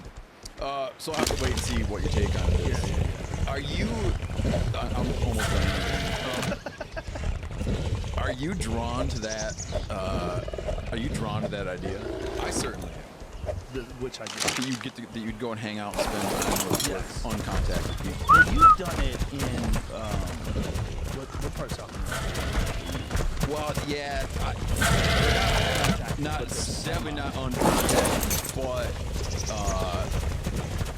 yeah, some tribes that like the Chamane and the Makushi and Wapashan are all tribes in Northern and South America who have been long history of contact and engagement with the outside world. But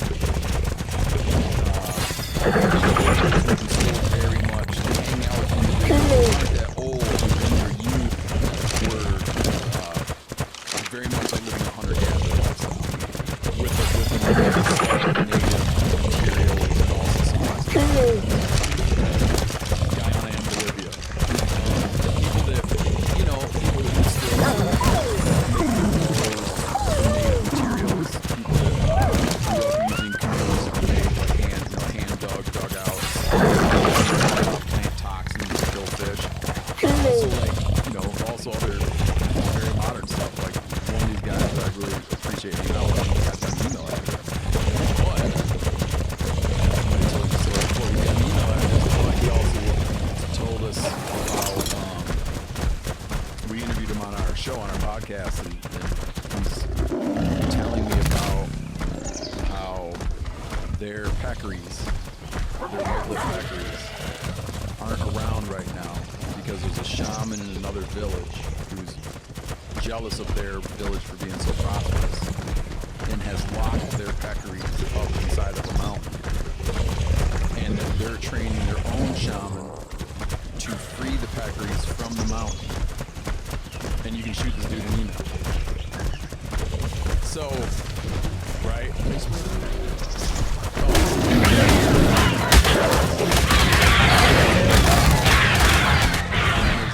No running little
when you clean them, you need to cut that away. It really like stinks the high up. Is it like a toxic lamb? Yep. Essentially, and very powerful smell. I mean, you can smell them well ahead of seeing them. And they're really, they're pugnacious. You know, you can call at them and mimic the sound of a distressed young one, and they come in ready to kick your ass. I saw that on your show. Yeah. You and Remy. Remy's got a lot of experience messing around. It's funny because they're pretty popular. Like, you know, they're good to eat, but they're much more popular south of the border in Mexico. It's much more common to eat. They make sausage out of them and stuff? Yeah, they grind them up, make sausage out of them. They use various things, but you know, I don't know anybody. Maybe someone's out there that like actually takes the back strap off of a halloumi and throws it on the grill. But you generally do like preparations. Break down. They gotta be tough, right? They are. You couldn't just grill one. They're lean. You gotta cook them down. But you can see how it'd be popular though. 'Cause, I mean, it's it's a nice little bundle, like of meat, right? And I think that in some areas, especially in Sonora and elsewhere, people aren't likely to turn their nose up at good protein sources. It's one thing that's like made for bow hunting, because I think that with rifle hunting, and people do hunt my job with rifles, but it's a little bit. It can be kind of feel like a little bit of a gimme, because they're not. You have to get very close to them before they're concerned about your presence. They're tough. They got tusks. You know, they can kill stuff and rip stuff. And they have like they almost. You know, you think of the most, like, I would imagine of all the creatures, like a snapping turtle is least concerned with things that, like, a snapping turtle doesn't care about anything until it's within 6 inches of its face. And javelina is it's not that exaggerated, but kind of have this, like, the world sort of seems to end at 60 yards. But they don't care what's going on outside of that buffer. And so you kind of walk up to them. Do they see bad? Are they like pigs? They seem to have very poor eyesight. And have an amazingly varied diet. You know, they'll eat. I mean, if you lay there long enough, they'll come up and eat you. Yeah, I ate my friend's dog. Oh, yeah. Huh. Well, my friend's friend, Doug Stanhope, my buddy. He lives in Arizona. Was he pretty tore up about it? Yeah. Well, they were. You know, they hate those fucking things. They just piled on this dog and made the dog. And apparently it's not too uncommon. Yeah. It happens. Flesh eaters. Yeah, they'll fuck up a dog. They're weird. You know, it's like one of the things that I think it points to a certain amount of sociopathy that I have. But when I hear about someone losing a cat or dog to wild creatures, I don't, like, my initial instinct is to be sad.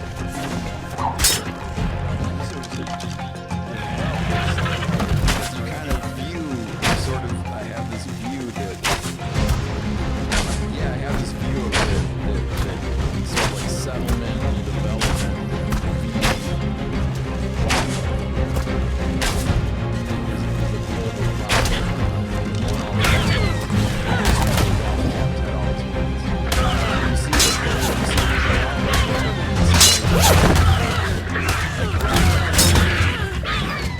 recently, like they got it's like a 9 or 10-year-old girl throwing up in the air. Did you see that? Yeah. In Yellowstone.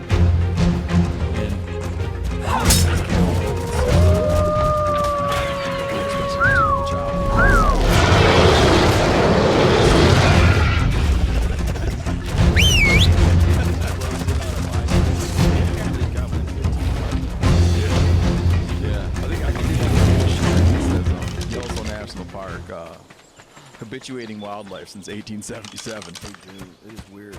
I've only been once. Well, I went once when I was a kid, but I went once recently with my family. And it was very weird. These big selfies of elk. And these big herds of elk are so confident that people won't shoot them in public tourism that they just go and hang out with them. And there's an elk 30 yards away from it. It's so strange. That's a little bit in line with little bit like what I'm talking about. When you talk about like when I hear someone's dog got killed by a coyote.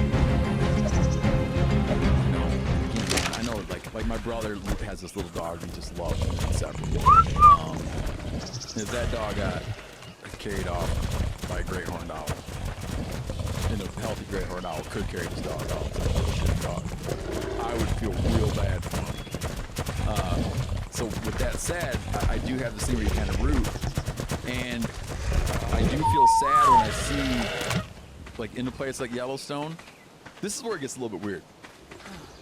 When I see wild animals, especially animals that people hunt for, when I see that they've lost their fear of humans, some people would look and be like, oh, this is like what naturally they should be like. Okay. So this is animals where they've had to give up their where they've lost their human fear because we've given them this wild place. I see old-timey Steve Ranella. That's a good dude. Joe Farinato call him. He's a good guy. People see in like Yellowstone Park atmosphere, you see where wildlife becomes habituated to humans, and they feel like they're seeing something more natural, right? Because outside of human hunting, they all of a sudden don't have that feeling anymore. I look at that and I see that it's like, to me, it feels like something's been subverted and something's wrong with that situation. Yeah. Because it sort of depends on how perspective it is. Because I mean, people have been hunting. People have been hunting in that area at least 10,000 years. So then we take like 100-year break, and they're very accustomed to people. It's shocking how quickly they can get it back. And oftentimes those same elk that that will spend their summer in that park will migrate out of it and go into national forest and on ranch land. And then they'll be where they can be hunted, and they know. They cross that line. So the same elk that some dude could basically walk up and touch there will just something in his head switches, and they enter into a new mind space, and they leave, and they're still exposed to human predation. So if they wind you, they'll bolt. Oh yeah, it's shocking how the degree to which they can keep this together. And it's also pretty surprising how quickly they adapt. Like I would imagine if you were to open up. This would be a pretty controversial idea, but I'll throw it out there. Let's say you were to open up hunting in Yellowstone National Park. I think that it would probably be less than a year. I think like a season, fall hunting season, would have them right back into the same mindset with all the other animals that live with human predation. Their sort of attitude toward people. I think they would very quickly get it back. That makes sense. But yeah, people going up and petting stuff.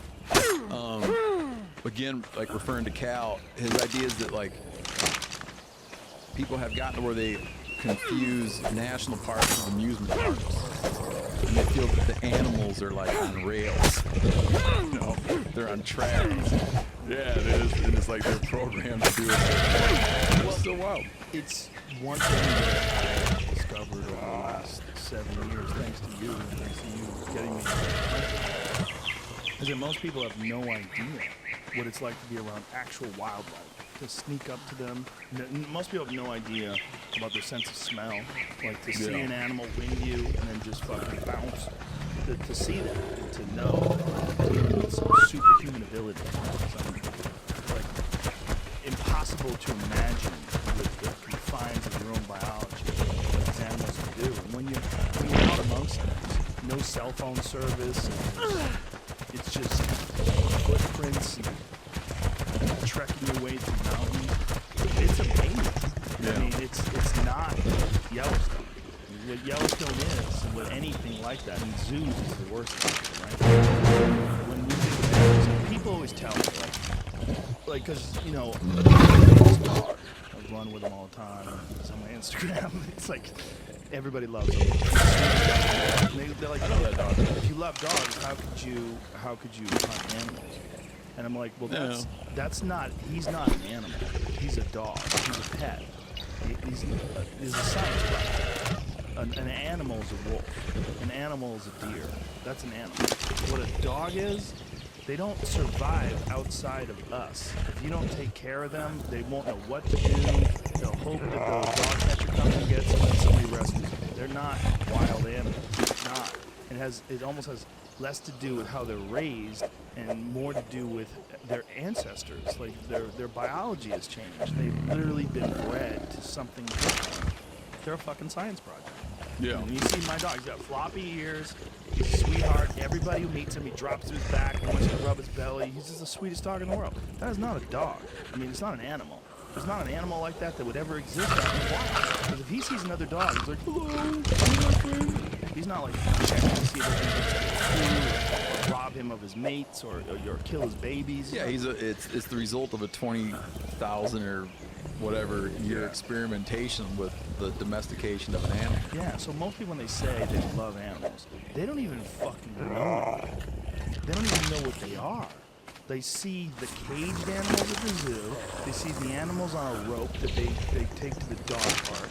They think they know what an animal is. They don't even have any experience with it. We've been so domesticated and so isolated in cities. Most people, especially most people that have opinions on this shit, people that live in rural areas, you live in Bozeman. Bozeman is, surrounded by these areas that are just fucking. I mean, you're in Bozeman, you drive an hour from your house, and then you're around bears. And Yeah. eagles. It's a completely wild place. The people that are in those areas, people in Boise, Idaho, they have a totally different idea. People in Wyoming, they have a totally different idea of what wildlife is versus somebody who lives in Texas. There's a video that somebody sent me today of a guy in Thousand Oaks is on his street, and he's filming a fucking enormous mountain. It is huge. It's a big one. It's like 150 pounds. And they're in the car, and they're looking at it through the window, and him and his son is like filming this thing. Holy shit, look at this thing. Big ass cat. Somebody's feeding it. They're trying to figure out what. You want me to send it to you? I'll send it to you. But this, that's super rare. I mean, that's a real wild animal. It's super, super rare that anybody would have any kind of experience with these things. Most people that are talking about animals, they just really don't know what that even means. Yeah, I think there's a big cultural division between people who, a pretty big cultural division.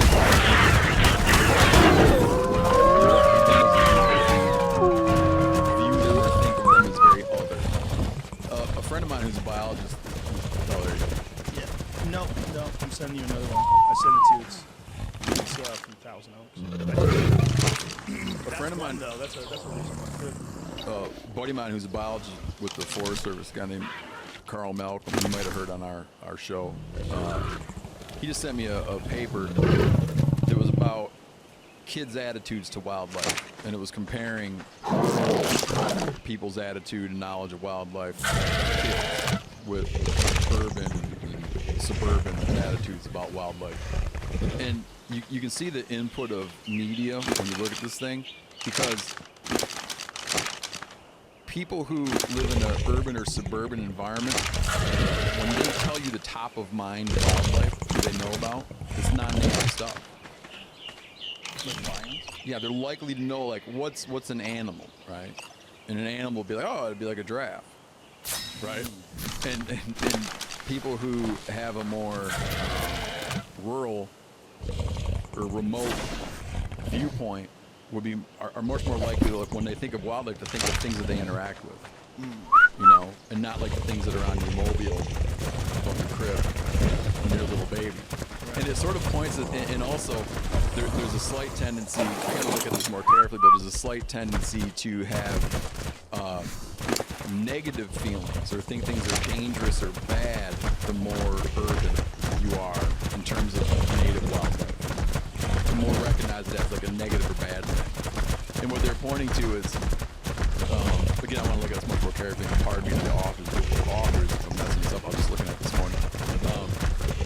What they're pointing to is the stirrings of there being a greater acceptance of decreased biodiversity.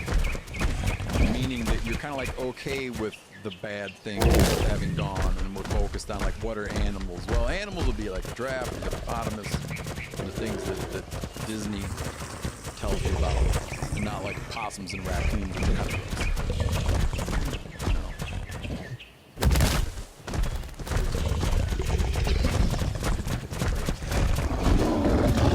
It's collared, isn't it? Yeah, it's got the collar on it. That's interesting. I can see that better. There's a lot of them. We got a photo that we just had. It's huge.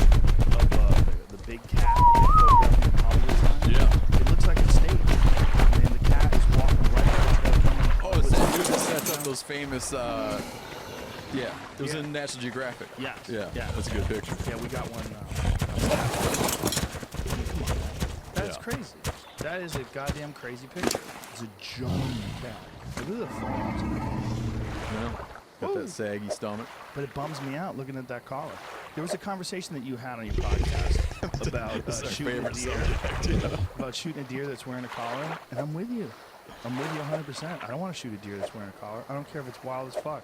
If they caught it when it was a baby, and they just waited and measured it and then let it go, and it didn't have a collar, and I saw that deer, I wouldn't think twice about shooting it.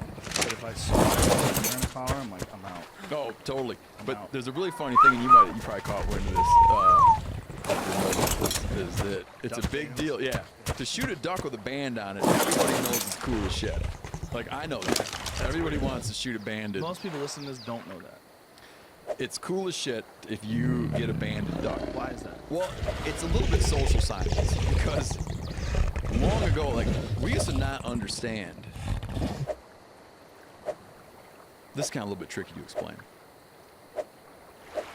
We used to not understand how migrations work because everyone only knew what they saw. Okay? And there wasn't someone who was sort of like coalescing all of this information. People would know very well, like, you know, wherever. They live along the Mississippi. Okay. November, shitloads of ducks that you haven't seen, they haven't been here all year, are coming from the north and going to the south. And you knew that very well. You knew that ducks moved. You knew that they moved through here, but you didn't put all of the, you had no way to put all the pieces together. Over time, we wanted to understand like animal migrations better. And one of the, this is way pre-collars, like GPS collars and pit tails and shit. We started this banding system where you could go and catch a duck in its nesting area. There's like times a year when it's really easy to catch ducks. One, you can catch them when they're young, and you can catch them when they molt. So people would go out and put a band on a duck, and you could go up in the Arctic or the upper Midwest, anywhere, and throw a band on a baby duck. And that band would have a phone number on it. And you were encouraged to, when you got a banded duck, it was like they made it thing. And you were encouraged to call that 1-800 number, or whatever the hell numbers, and give them the band number. And then we started to really, with like great detail, map out flyways, how ducks migrated. Like the ducks on the Arctic slope in Alaska tend to follow along this path, and they tend to end up. They're down in, you know, whatever. They're down in Texas all of a sudden. Southern California, Sacramento, whatever the hell it is. We started to put together this whole detailed picture. And it was one of the great achievements in wildlife biology, was what we learned from the duck banding system. So I think that over time it became, like I said, it was sort of like social engineering, where people were taught to think it was cool. And you would wear a band, if you had a lanyard where you keep your duck calls on, this still goes on. If you got a lanyard where you have your duck calls on, any banded bird you get, you put that band on your lanyard. I even met these knuckleheads from North Dakota who have a lot of bands on their lanyards from banded birds they've shot. And you'd be like, dude, that's a lot of bands. And he goes, yeah, not one of them's reported. They think that it remains more pure to, dude, I I don't know. That's the dumbest shit I've ever It's the heard. dumbest shit. I wish you guys did like call. Why would anybody want to contribute to? I don't know. You'd have to have like a calling component to your show. And we would call one of these dudes and have him explain in greater detail. But I remember thinking like that's the most fucked up thing I've ever heard. But I yeah, don't think you'd want to talk to that guy. it was like he's like, yeah, they're all underreported. Anyways, I don't know if it's like an anti-science thing. You love to argue. Did you talk to that guy about this? You know, it was long ago. I could take where I was standing. I was in my brother's kitchen in Miles City, Montana. Beneath this crazy chandelier he bought online. I remember everything about it, but I don't remember if I challenged him on the sense of being proud of having not contributed to our scientific understanding of waterfowl migrations and why. Maybe like a sort of anti-government sentiment, like some black helicopter stuff. Okay. Regardless. Yeah. Some delicious shit. It's cool to have bands, and I have like in my I have like a box where I put the important stuff to me. Imagine if you had a box of deer collars. Dude, there's no way. I wouldn't put a deer collar.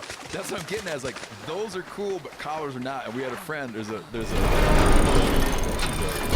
carnivore research and other research projects named Carmen Van Bianchi, which is a cool name. But she says that I'm someone that collars animals, and I even think that she's like when you get one with a collar on it. She said it was quote. We talked about this the other day. She's like, someone has already got the best of them. That they become tainted when they've been held by someone else, and that's a little bit how I view it. Where like a wild animal, you want to imagine it being like the wildest wild animal. And once it has a collar, it's like someone. It's all sloppy seconds, man. Well, isn't that why the allure of Alaska is so interesting? It's one of the rare places where, like, if you run into a caribou in Alaska, there's a high probability of never encountered a person. Never. It doesn't matter what you are. Like, you've seen videos of hunters walking towards caribou with, like, their bow on their head. Yep. And the caribou's like, what in the fuck is this? They don't even know. They think that bow is a rack. Their assumption in areas where I've been, particularly like up on the Arctic slope. No, that's not true because I've seen it a lot in the mountain ranges too in south central Alaska. When they see your movement, their assumption is that you're a caribou. That's like it seems. You can't get in their head, but their assumption is that like, oh, I better go check it out, and then I'll circle downwind to make sure it's not a. Make sure it's not a grizzly or a wolf or whatever. But they're like, something that weighs a few hundred pounds, couple hundred pounds, whatever, walking around, probably a caribou, and they just like come on over. They come to you until they can rule it out. But they're gregarious; they want to find each other. And that sort of thing like winds up in giving you a little bit of a sense of. Makes you feel a little bit bad for them. Right. They're not tuned in with the mule deer is. Yeah. And then you realize it's just like living like that. I mean, these things that could migrate, they migrate hundreds of miles. Have you hunted an axis deer yet? Yeah. Axis deer in Hawaii is the most perverse, strange, but necessary hunting that I've ever experienced. Yeah, you know what? And they don't have like on Hawaii, they're not dealing with natural predators. Zero. It's just all people. They're just very in tune with like their predators being people. I imagine that they probably carry the same way that we carry with us a sort of natural abhorrence of snakes, a natural abhorrence of spiders. I would imagine that they come from you probably know a little bit better than me because you spent more time with axis deer. They probably come from a very predator-rich environment, I'm guessing. Oh, originally. Yeah, and so, like, and carry with them a real high-strung sense from having dealt with like very efficient predators. Like they've got to be high-strung. They're the fastest things I've ever seen in my life. I have videos of one where I shot at this one from 55 yards. 15 yards away, he sees the arrow 15 yards away from him. Ducks. It's crazy. It's like they kind of understand that things got to kill them. Yeah. Because they're 365 yards. Because they have to. They're so overrun. There's somewhere in the neighborhood of 20 to 30,000 here. This one island, 3,000. And you've never seen herds like this before. It's crazy. I want to bring you. It wasn't that when I hunted them years ago. And I remember the area I had been hunted very, very heavily. Do they call them does or hinds? It had been hunted very heavily.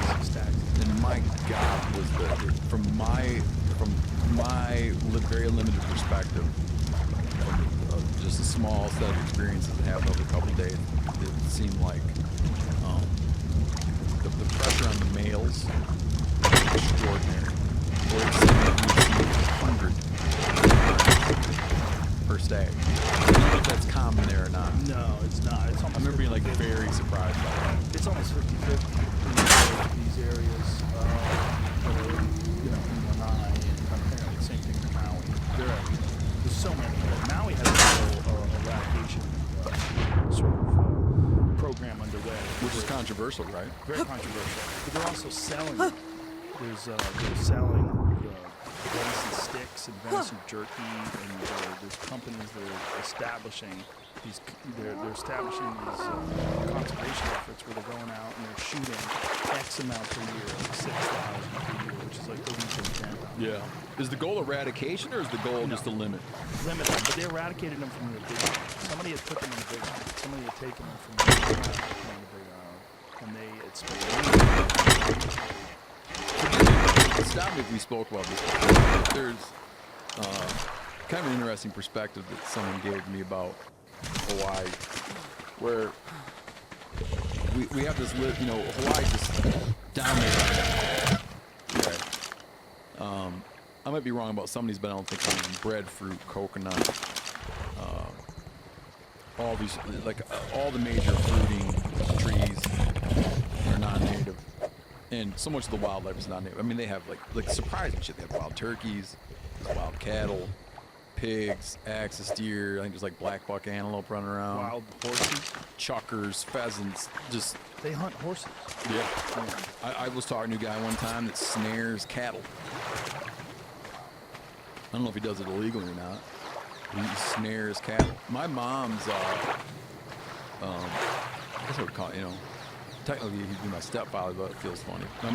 My stepfather, my mom's husband, who she married after my dad passed away, he grew up snaring white-tailed deer with garage door cable. But they were farmers and they just ate. And that was sort of his relationship with deer, setting garage cable snares. Wow. Yeah. He's just using that as a source of food. They were just hungry, poor. But anyway, in Hawaii, right? Those islands were colonized by humans like 1,100 years ago, and so now we have like native Hawaiians, right? And I've spoken with some native Hawaiians who feel that there's this uneasy relationship between what we're regarding and describing as non-native wildlife, even down to pigs. Even though that their ancestors, 1,100 years ago, to the island. And someone expressed to me very simply, he's like, how can I be Hawaiian? Like, I'm native Hawaiian. I damn sure. Why is the thing that I hunt regarded as a non-native and needs to be? He's like, if we really want to talk about non-natives, I feel like that would be you. Right. Yeah. And he was kind of pissed about this attitude towards, because these are guys that like to hunt and do a lot of wild game, about this attitude to axis deer and this attitude to pigs. And you hear the same thing out of Australia, you hear the same thing out of New Zealand, which is guys who have this difficult relationship with the things that they've come to hunt and the things that have sort of been culturally accepted as wildlife, right? Where people, I don't want to use environmentalists here in a way that makes it be that the hunters aren't necessarily environmentalists, but in ways where some people with what they would describe as an environmental agenda want to see species eradicated, that people have been interacting with for 100 years, in some cases, like in Hawaii, in some cases perhaps 1,000 years. They've been interacting with it on the landscape. When someone wants to come and say, we want to get rid of it because it's not native. And it causes like a ton of tension, where it creates a weird situation for people in some of these places is that hunters have long justified their actions to the public as being that we're controlling, right? We're like controlling non-natives, so we're doing a good thing. And then someone says like, oh, you know, I got a better idea. Let's just kill all of them. And then the hunter's like, whoa, whoa, whoa. We know they did that off. I don't mean like that. There's an island off the California coast. Deer. Oh, what was it called? I forget. See if you find it. They eradicated all of them. They just machine gunned them. Yeah. Just helicopters and just eradicated all of them. Are you familiar with the practice in those cases where they could have a Judas animal? Yes. Yeah, that's good shit. There's a great article about, or a podcast about that from Radio Lab. Where they kept sending this Judas goat to like, the Galapagos. And he'd find the other goats and like, they'd gun them all down. This Judas goat be like, where are my friends? Fuck. They just keep wandering off. And you know, he's sterile, so he can't breathe. Oh, is that right? And he'd go to find these other goats, and they'd follow the collar. Find a new group of goats, and they'd gun them down too. That would begin to wear on a human. Yeah, I don't think goats entirely know what's going on. The other day we had a meeting with our kids. Okay. We had a meeting with our kids. Oh. Santa Rosa Island. So Santa Rosa Island. Dude, I was there not long ago. It used to be filled with elk and deer, and people had sort of set it up. Santa Rosa Island elk. They had set it up. Pro hunters hit Santa Rosa Island. I think they mean professional. In that case, I would have used professional, not pro. Murderers. Deer murderers. And this is in 2011. So it was a Mule deer.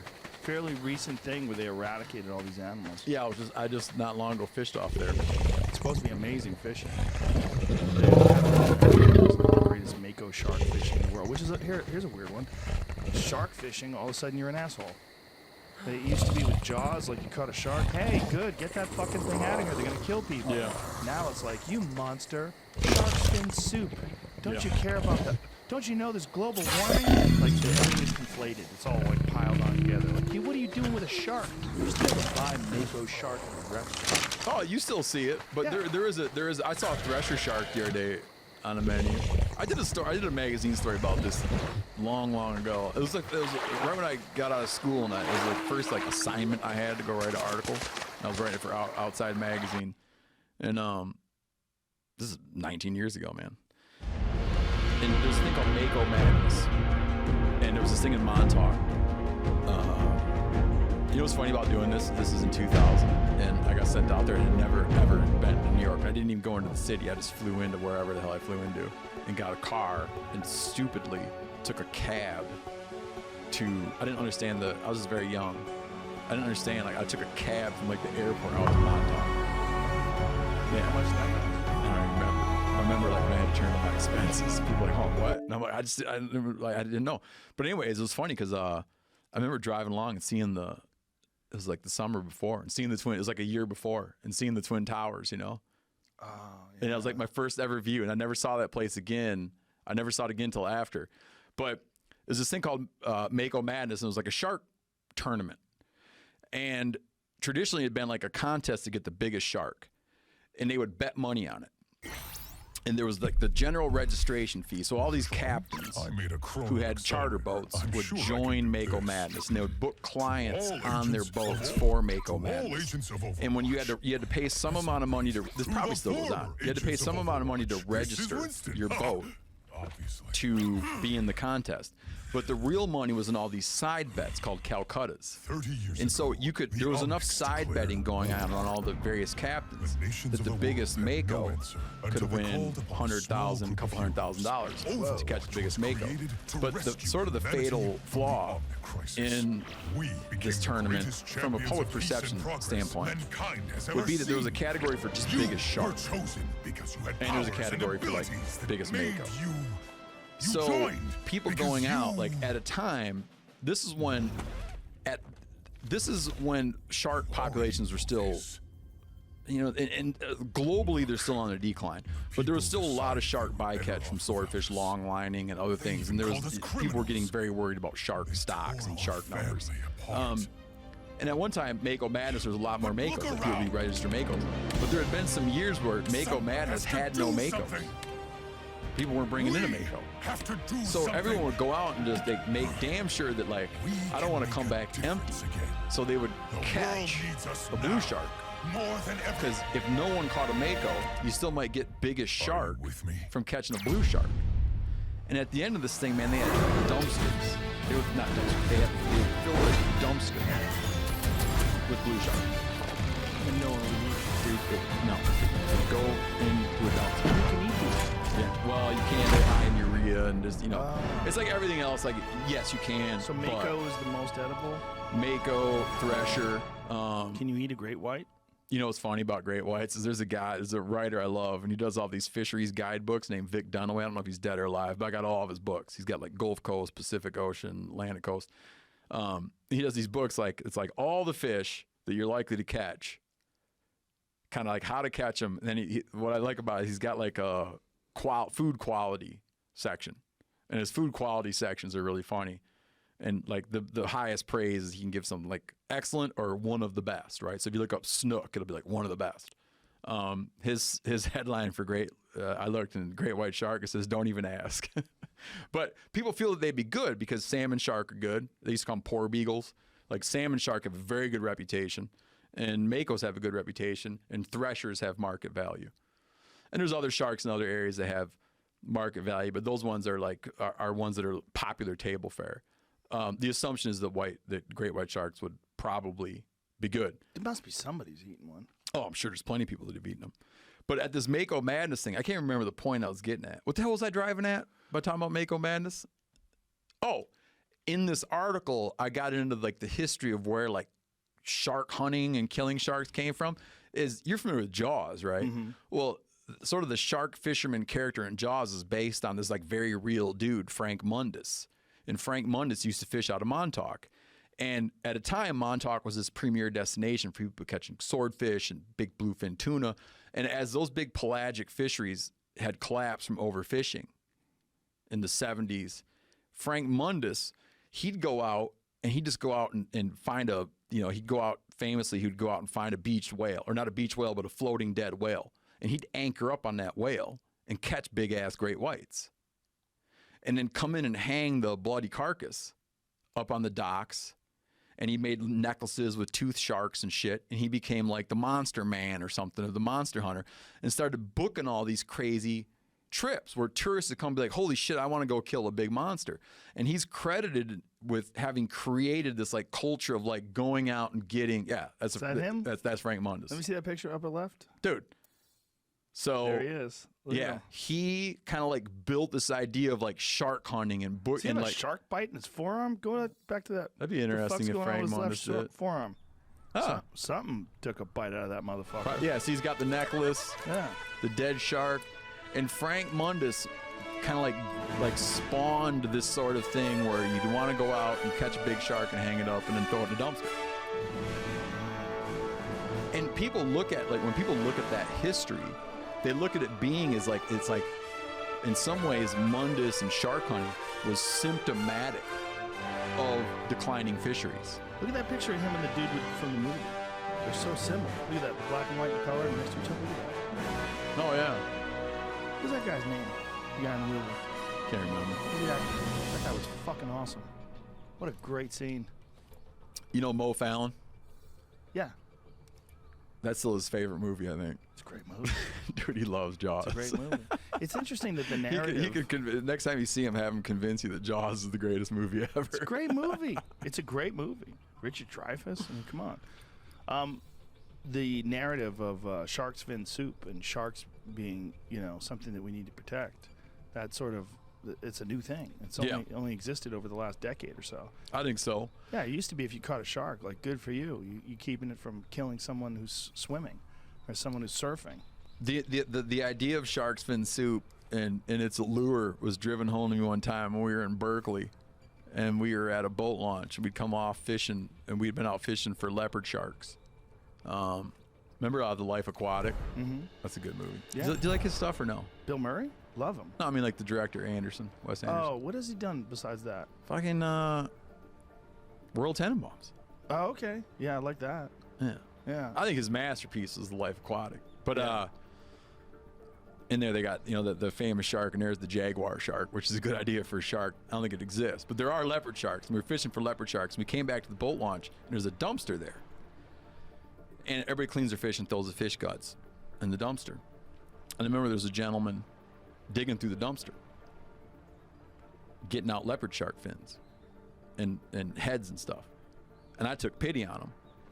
I thought that he was acting out of some sort of desperation. And I said, hey man, do you want like a nice fillet? I'd be happy to give you a fillet. He's like, no. He just wanted just the fins. Just to make soup? Yeah.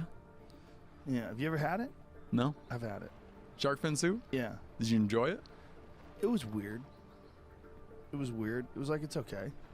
It's okay. It's definitely not worth eradicating a fucking entire species for. No, it's a little disgusting. It's a little disgusting. And, you know, I'm always reluctant, like, I'm always reluctant to, I'm a little bit reluctant to sort of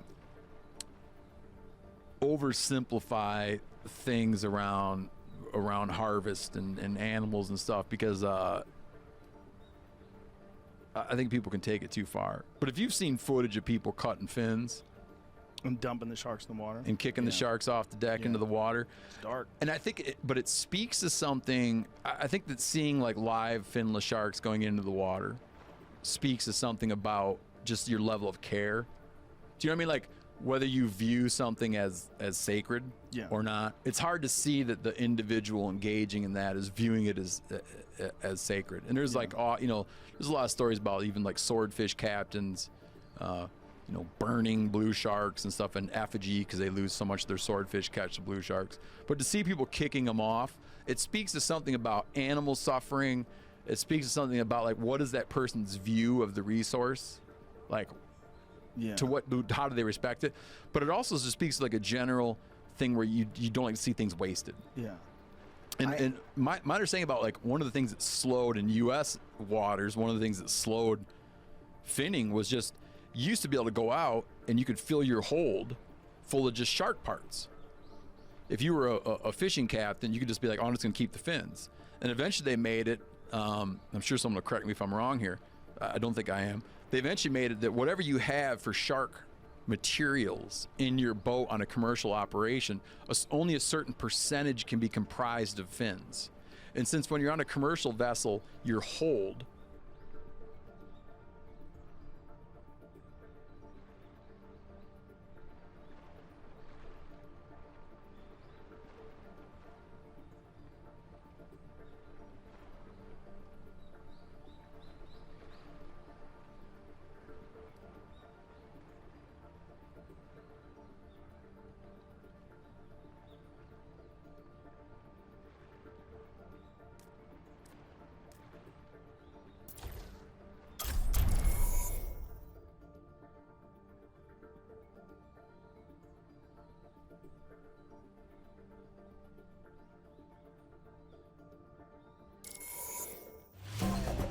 Traveling to Havana.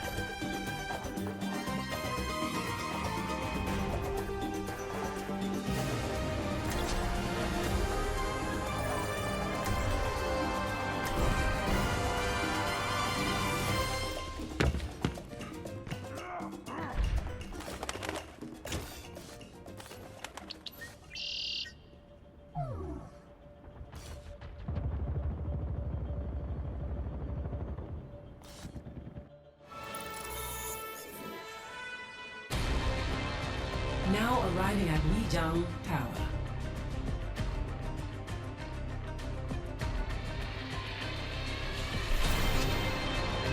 Prepare for battle. Select your hero.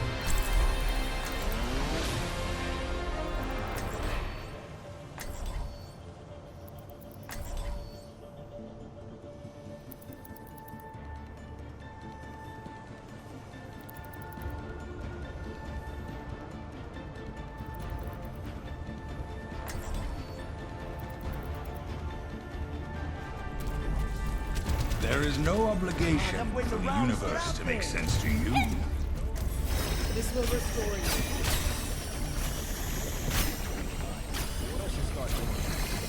This for my video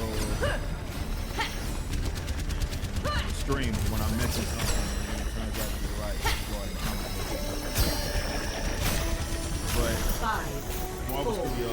3, 2, 1. Round 1. Capture the objective.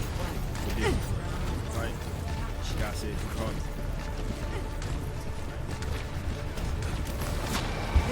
Activating the barrier.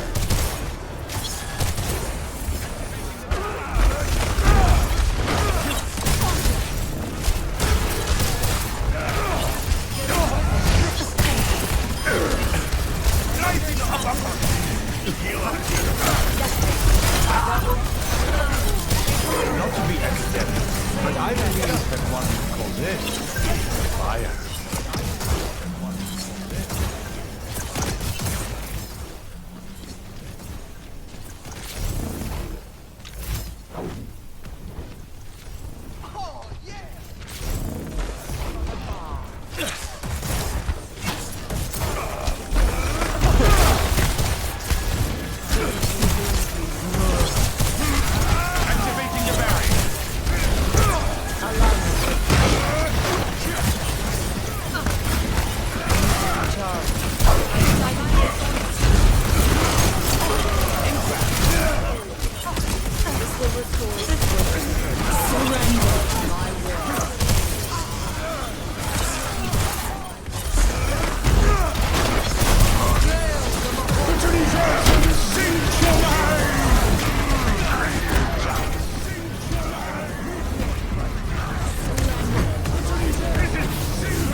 Haven't we done this before?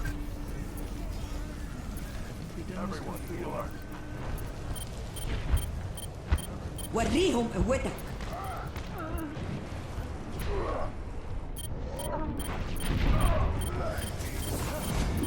Activating the barrier. Oh, let's break it. Dance!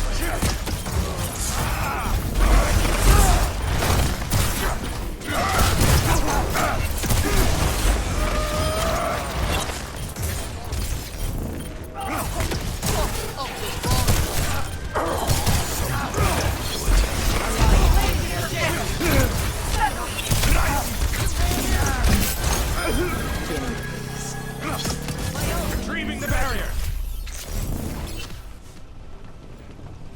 Join with me.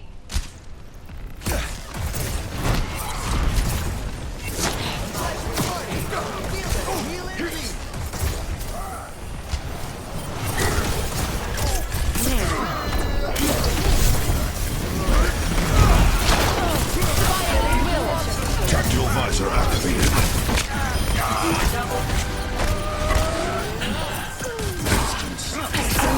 Observe the barrier.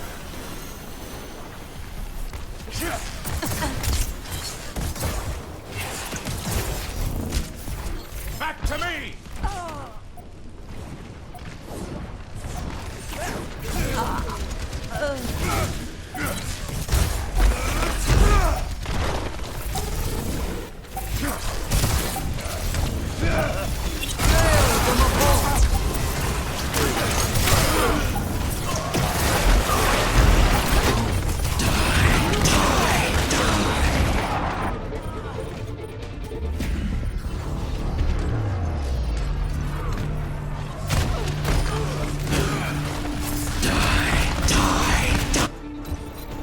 That music.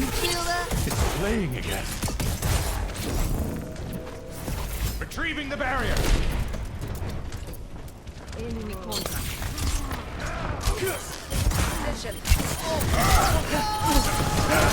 Activating the barrier.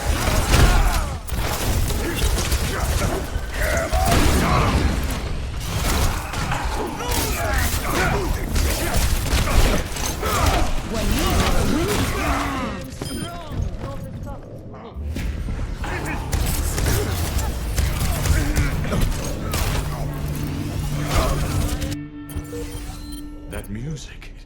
It's playing again. Oh, time to accelerate.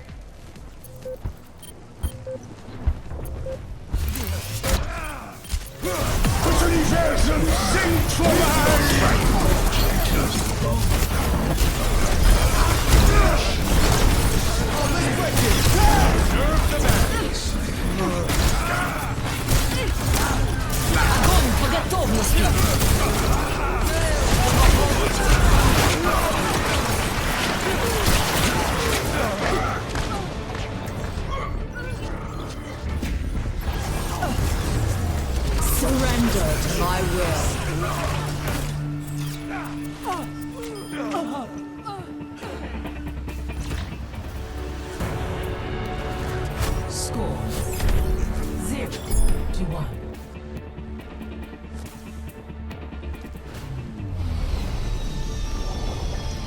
We've got the right stuff. Your safety is my primary concern. Allow me to repair the damage.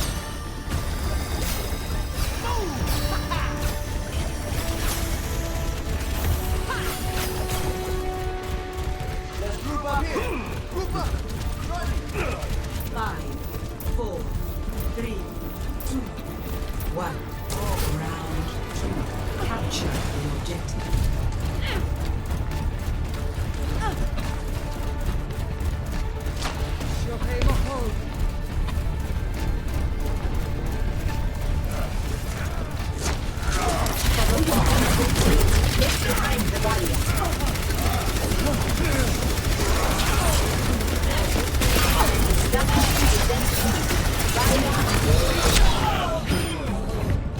The objective is now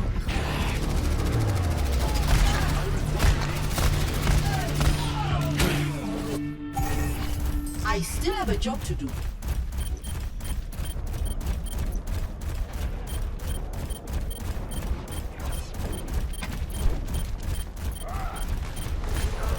I recommend moving behind that barrier. Stop! Allow me to repair the damage. I will not. Please move behind the barrier. Have your attention.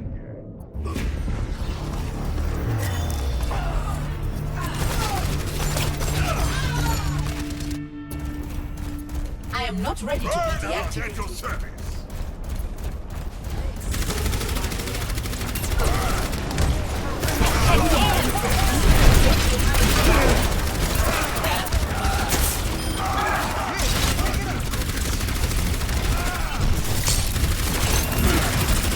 Stop right there. Pass into the iris. Oh, let's break it. I am capturing the objective.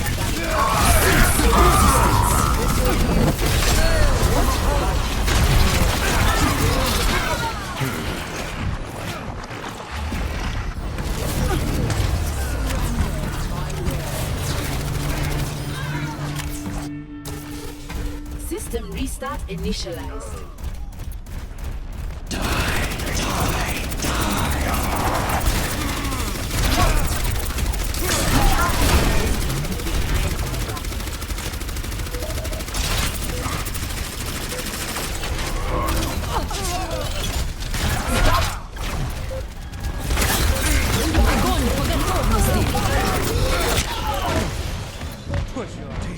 Heal up here. Defeat.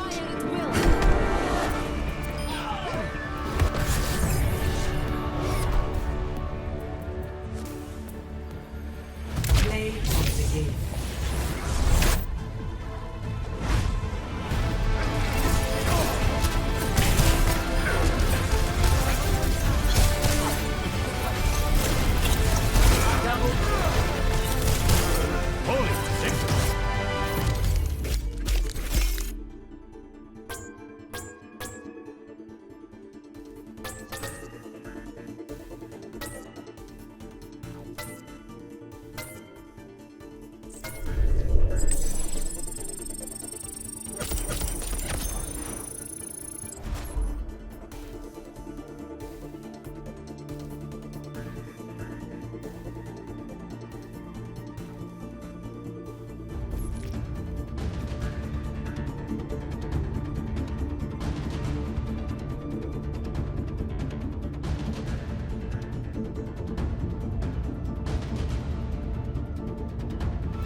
Like, of course I did. Now, that's not a boast to brag. That's just saying, if you pay attention to how things, it just makes sense, right? When you consider that they are saying that they want to prioritize diversity, right, going into this next phase. You have Victoria Alonso, she's saying all of that and stuff, as opposed to prioritizing what made them great for 10 years. It seems like they want to place emphasis on that. And you're starting to see that with the goofy-ass characters that are being brought into the Marvel Cinematic Universe that absolutely nobody asked for. But also, even when you consider the characters that do exist, so many of them are getting tokenized. Like, Eternal, the damn near the entire Eternal cast is race, gender.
Smoked it all.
Traveling to Mumbai.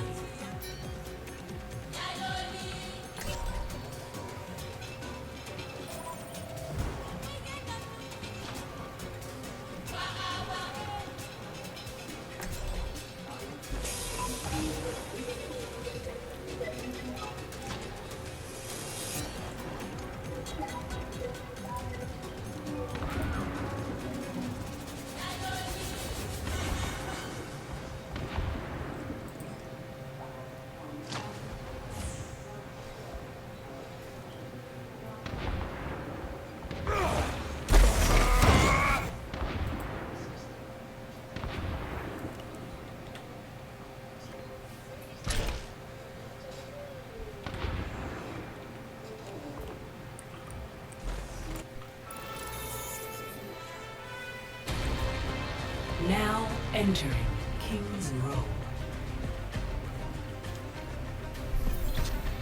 Prepare your defenses. Select your hero.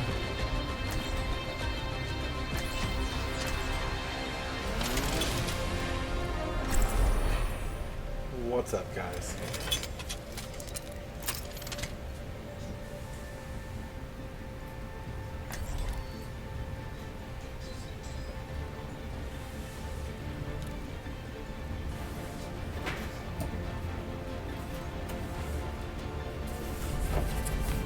Your safety is my primary concern. The government here has such a medieval view toward politics. Attackers incoming in 30 seconds.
Welcome back to Harbour Unboxed. Today I have a classic head-to-head CPU comparison for you. It's been a while since I've done one of these, and today's comparison might seem a little odd at first. Well, it might be odd period, but we're doing it anyway.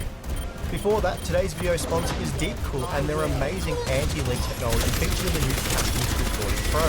After years of research and development, Deepcool has created a leak-free all-in-one automatic compression release radiator, which, as the name suggests, vents any air pressure within the loop to avoid leakage.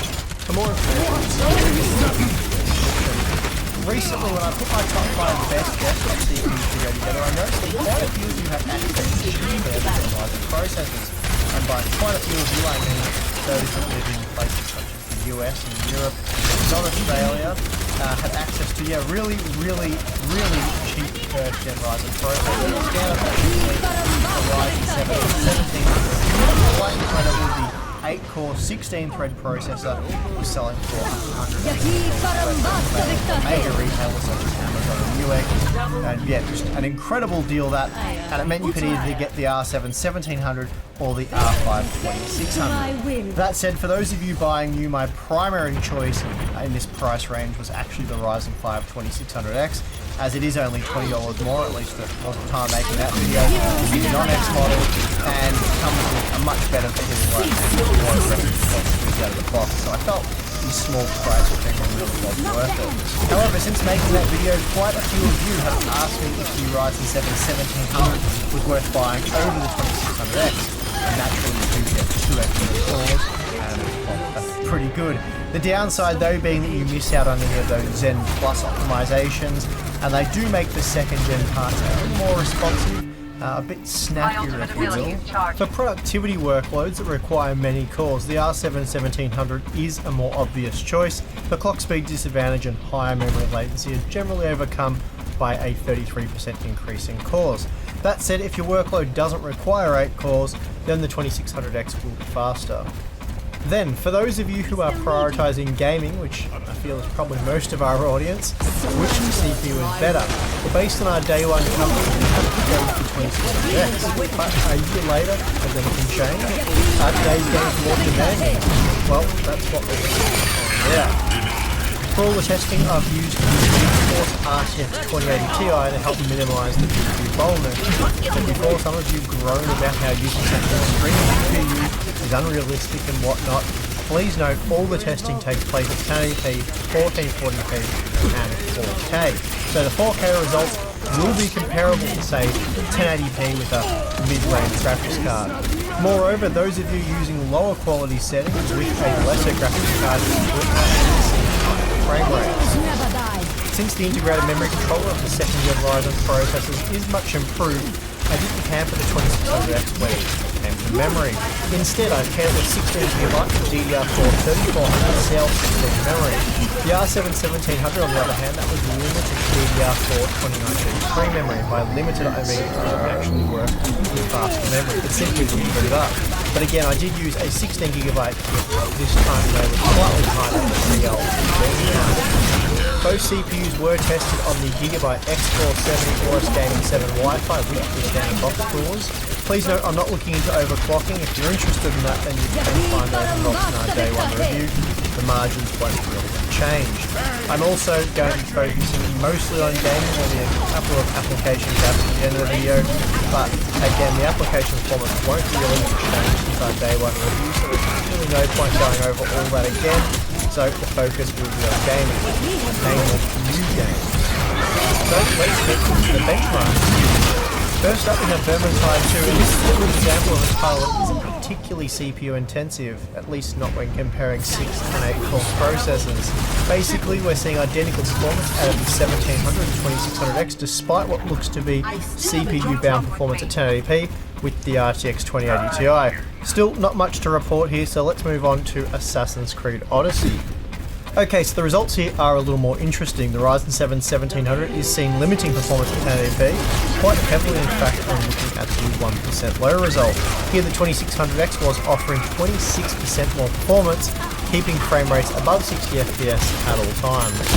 Moving to 1440p, and now we're becoming GPU bound, but even so the average frame rate was still 10% greater using the 2600X. Then once we hit 4K we are mostly GPU limited, but even here the 2600X's improved latency and support for faster memory did account for a small difference. Although Fortnite isn't a particularly CPU demanding title, again when discussing 12 and 16 thread processors, we do see quite a significant performance uplift with the 2600X. Obviously the clock speed advantage and improved memory performance is playing a key role here. The 2600X was up to 20% faster at 1080p and still provided up to 17% more performance at 1440p. Then by the time we hit the 4K resolution, the margin was reduced to nothing, and by this point we're seeing the same performance used. Apex Legends is also not a particularly CPU demanding title. So, you've been waiting for AMD Ryzen. Now, you've seen what it can do. You're ready to do your best impression of Philip J. Fry. But wait. AMD has left the keys in the proverbial ignition and decided to keep their frequency multipliers unlocked. So could you potentially save yourself $100 going for the 1700X instead of the 1800X and get the same performance? I always recommend that before you start haggling with your local CPU dealer, you take her out for a test drive.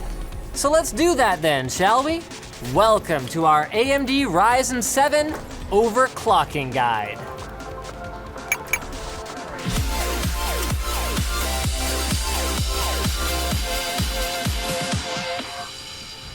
G Fuel is the sugar-free energy drink formula that can help you maintain focus during long workdays and gaming sessions.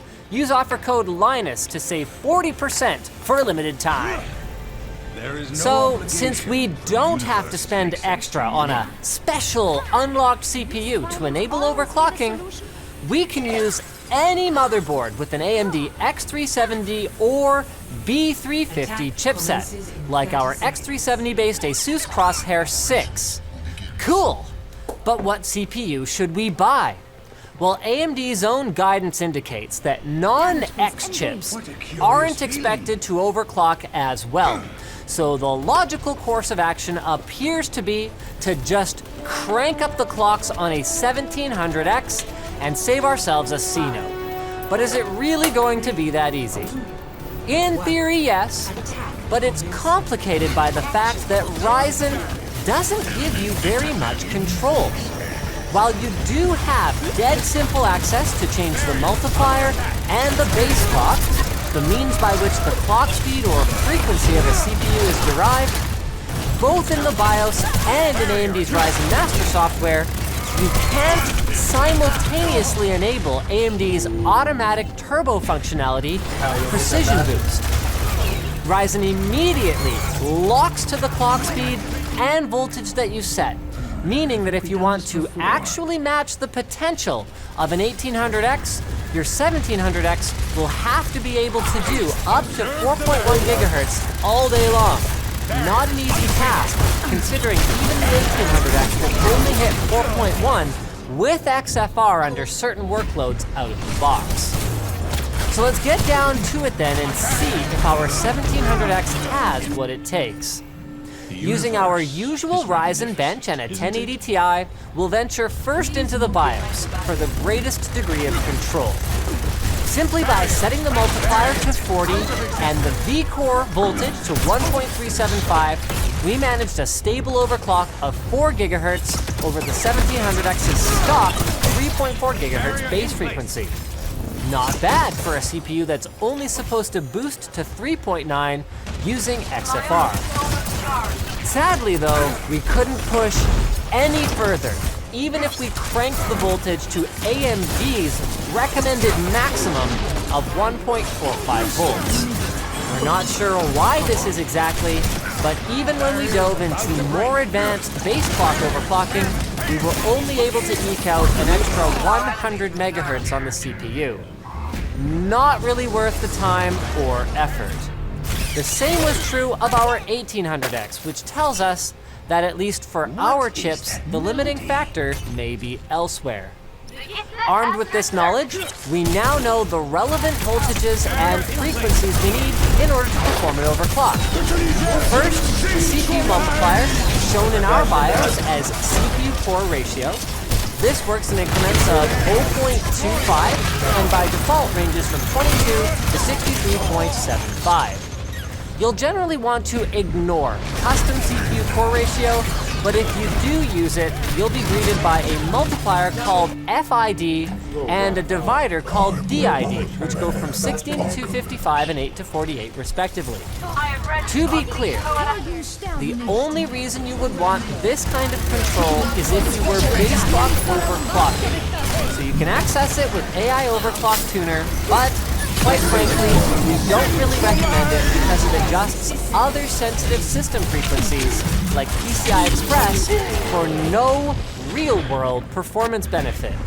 One useful thing you can do with the AI Overclock Tuner is set what ASUS calls DOCP, which is fancy talk for DRAM overclock profiles like Intel's XMP.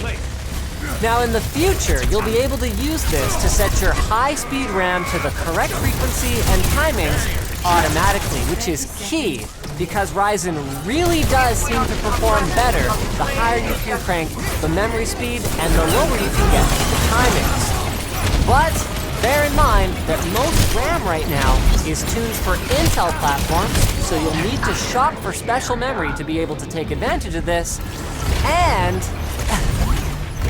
we actually didn't have a ton of success running even the memory that AMD provided or one of these AMD-specific memory kits any higher than 2666 megahertz, so your mileage may significantly vary as far as that goes. In any case, it's likely you'll end up manually keying in your RAM timings to get them as low as you can before hitting a wall. Moving on to voltages, our main concern is V-core, shown here as CPU core voltage. By default, when you set an overclock, Ryzen will snap to a rather strange arbitrary voltage of 1.3625. As for what to set it to, we found that 1.375 is the sweet spot for overclocking with Play of the game.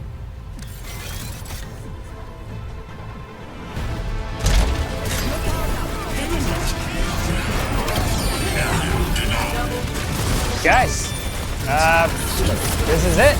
Ryzen is here. I'm wearing the t-shirt and everything. We've been waiting patiently. Well, some of us have. It's hard when the leaks are flying like a flock of panicking geese. But whether you've been bad or good, jolly old Saint Ryzen is here to fill your stocking with multi-threaded performance and to fill Intel's stocking with coal. And though that joke would have been much better a few months ago, that's actually true this time, as AMD has come out with its first real competition to Intel in high-end in many, many years. Now, our good buddy Brad from AMD was able to get us a Ryzen 7 1700X for this video.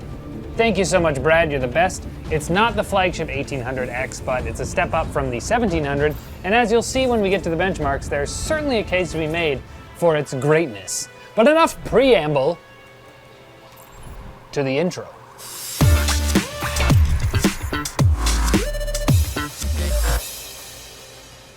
So by now, you've probably seen the info about those 3 Ryzen 7 CPUs I mentioned since it was released last week, but here's a quick refresher. The Ryzen 7 1700, 1700X, and 1800X all have 8 cores and 16 threads, which means they're set up right away to have killer multi-threading performance. Base and boost clocks are 3 to 3.7 gigahertz for the 1700, 3.4 to 3.8 for the 1700X, so that's what we'll be working with, and 3.6 to 4.0 for the 1800X. However, one new feature of these processors is something called extended frequency range, which will push the boost clocks up even higher. Our 1700X actually got up to 3.9 gigahertz during our testing, and the 1800X is supposed to hit 4.1 gigahertz as well under heavy load. We're also looking at a TDP of 95 watts for the 1800X and 1700X with a 65 watt TDP for the 1700, which is impressively lower than Intel's competitors. Now they've all got 20 megabytes of combined L2 and L3 cache. That's 16 megabytes L3, 4 megabytes L2, and they're also all unlocked, just like the entire Ryzen product stack. So when the Ryzen 5 and Ryzen 3 processors launch later this year, everything will be fully overclockable. That said, the X designation of the 1800X and 1700X do indicate that they've got a bit more headroom to make use of than the non-X versions. But the best part of the whole bit is price. In US dollars, the 1800X is $499 MSRP, the 1700X is $399, and the 1700 is $349. Expect to add 100 to 200 to those prices in Canadian dollars. But we already knew basically all of that before today, so let's get to the test setup. I benched our 1700X on ASUS's new Crosshair 6 Hero motherboard, which features the flagship X370 chipset. It's got a lot of the awesome features that I talked about in my video on ASUS' new Z270 motherboard, which you can watch by clicking the link in the corner if you so desire. ASUS Aura Sync RGB LED lighting is here, dedicated headers for water cooling pumps and flow monitoring, one-click system-wide overclocking features, and more. We populated the RAM slots with 32 gigabytes of G-Skill Trident Z DDR4 and used an ASUS Strix GTX 1080 as our GPU to avoid any graphics bottlenecking. But I've been skirting around the new AMD Ray.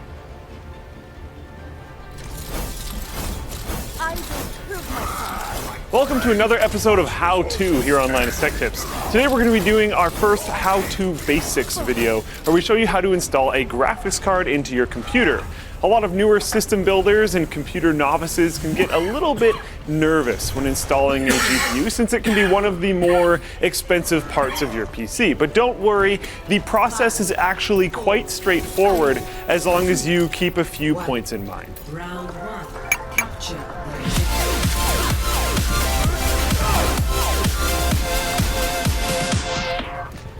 The GTX 980 Ti VR Edition from EVGA provides an industry-leading graphics experience, as well as a 5.25-inch bay with easy access inputs for your VR device. Learn more at the link in the video description.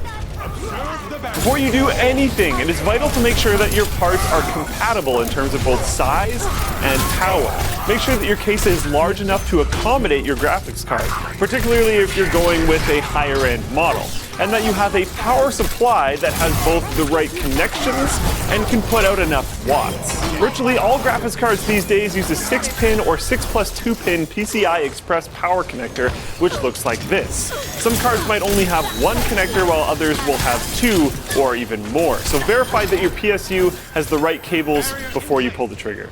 As far as wattage goes, most 500 to 600 watt power supplies from reputable companies can handle one graphics card with no issues. But if you'll be running more graphics cards, like 2 or 3, you might need to look into something more. Check out reviews to see how much your card actually needs. Sometimes power requirements on spec sheets are vastly overestimated. So don't be too disheartened if you only have something like a 450 watt power supply, as it may end up working just fine as long as it's a good one. There's a great thread on the Linus Tech Tips forum that covers which makes and models are considered. Companies can handle one graphics card with no issue. Some cards might only have one connector, while others will have 2 or even more. So verify that your PSU has the right cables before you pull the trigger. As far as wattage goes, most 500 to 600 watt power supplies from reputable companies can handle one graphics card with no issues. But if you'll be running more graphics cards, like 2 or 3, you might need to look into something more.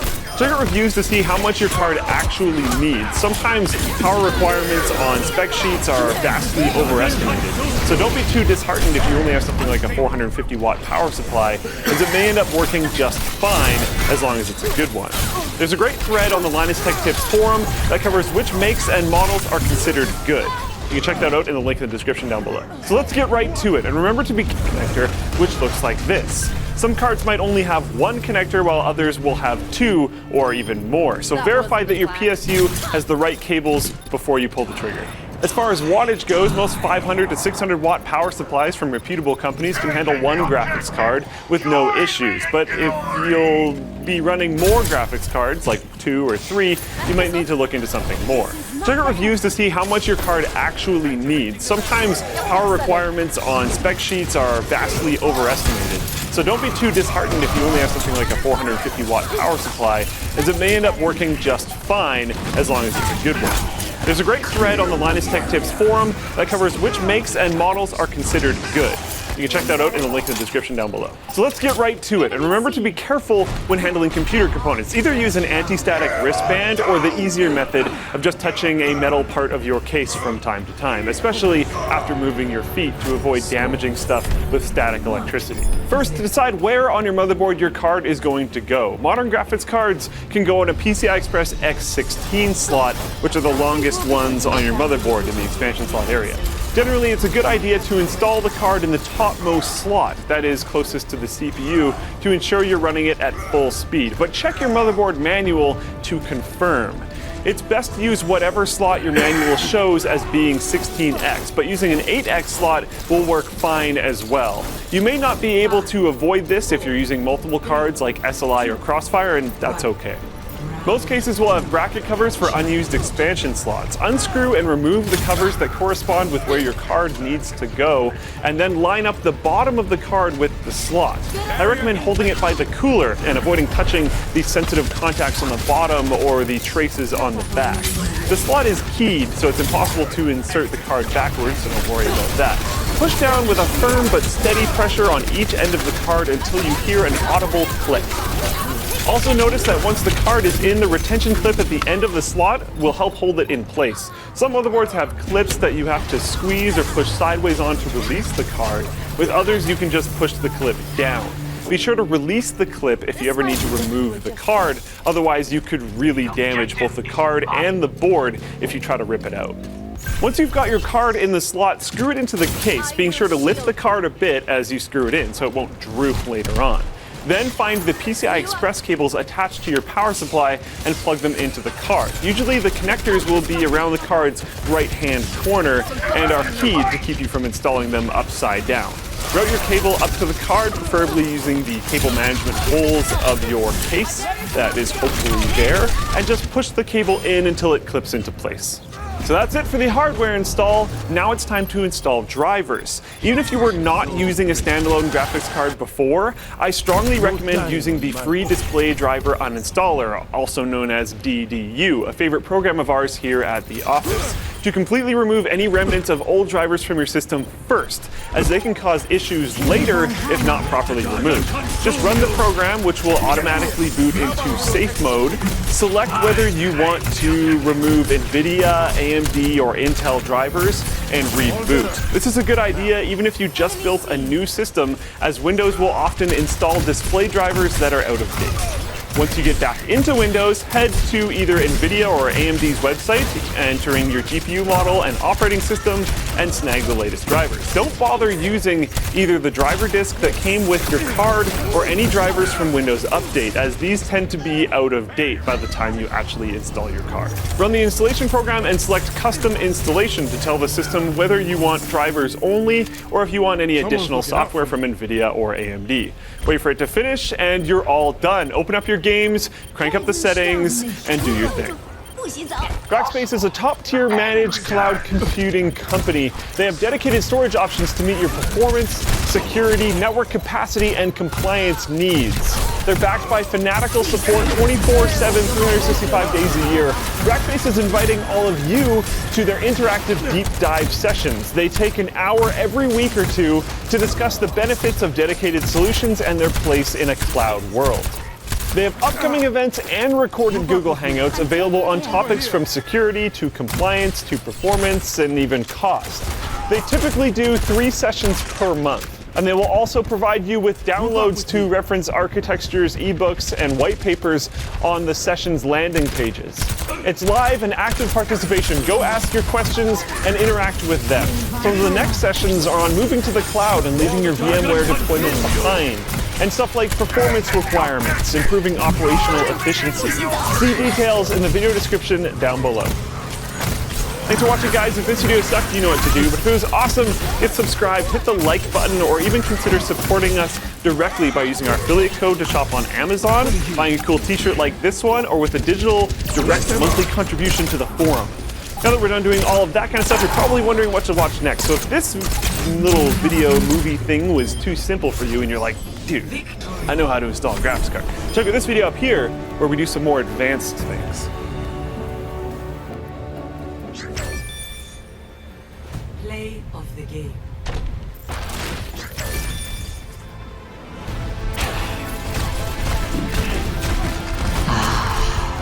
You know, I love this shelf. But come to think of it, when was the last time I actually bought a GPU? I think it was during the last Scrapyard Wars. You know, maybe it's finally time to expand the collection. You know, I'm gonna get caught up on street pricing here and get some new GPUs. Wait, I'm sorry, what? 1080s are going for $850 to $1,150 bucks? 1070 Ti is at $730 to $975. Vega 56s for just under to over $1,000? Holy crap, I mean, there are cards out there going for almost 1,000 Canadian rubles that we declared not a great value at about half of that when they were released. Whew.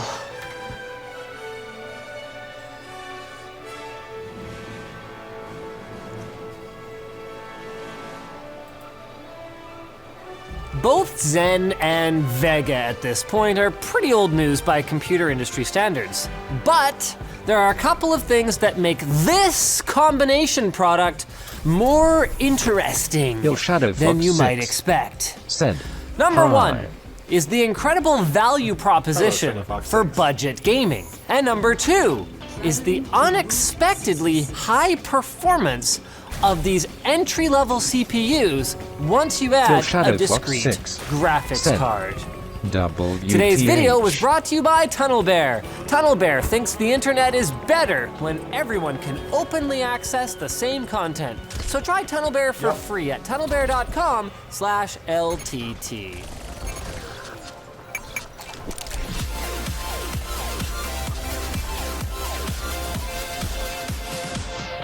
Let's begin by jumping right into gaming performance on Ryzen G's integrated graphics, where, unsurprisingly, its Vega GPU stomped all over Intel's best efforts to build a competitive on-chip graphics processor.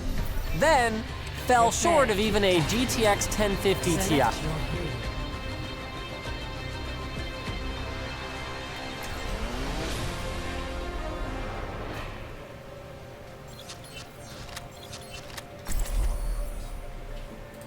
Putting it pretty far down. It was brought to you by Proposition. Combination product, more interesting than you might expect. Number 1 is the incredible value proposition for budget gaming. And number 2 is the unexpectedly high performance of these entry-level CPUs once you add a discrete graphics card. Today's video was brought to you by Tunnel Bear. Tunnel Bear thinks the internet is better. Today's video was brought to you by Tunnel Bear. Tunnel Bear thinks the internet is better when everyone can openly access the same content. So try Tunnel Bear for free at tunnelbear.com/LTT. Than you might expect. Number 1 is the incredible value proposition for budget gaming. And number 2 is the unexpectedly high performance of these entry-level CPUs once you add a discrete graphics card. Today's video was brought to you by Tunnel Bear. Tunnel Bear thinks the internet is better when everyone can openly access the same content. So try Tunnel Bear for free at tunnelbear.com/LTT.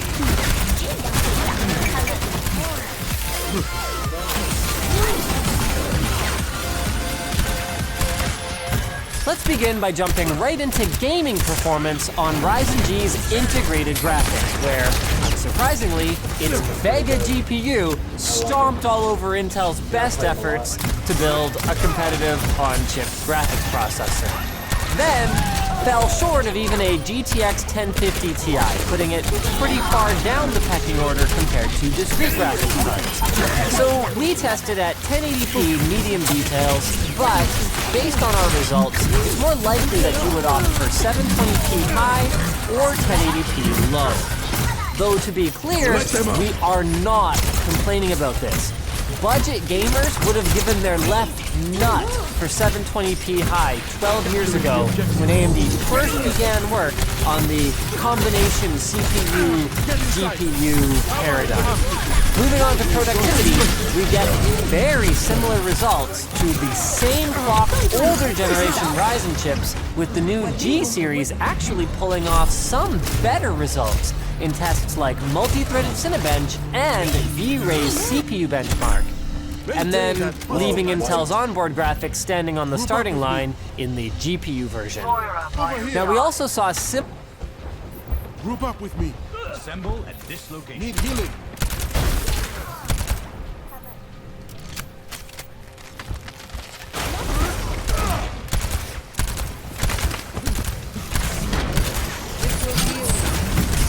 All better. You were trying to keep me down. Watch yourself.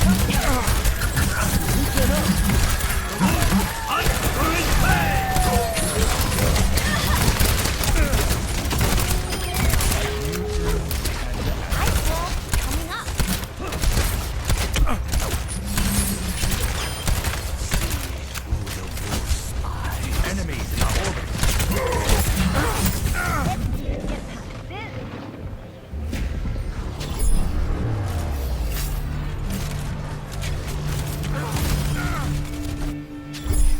It's not over yet.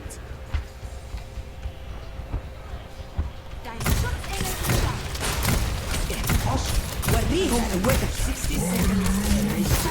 Sequence. Let them up.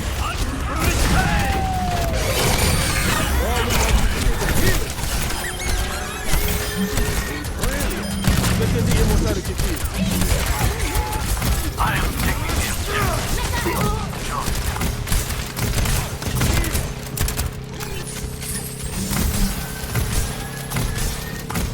30 seconds remaining. We must hurry. Objective A captured. Escort the payload. Got you, students. Good job, team. Let's keep it going. Get in here.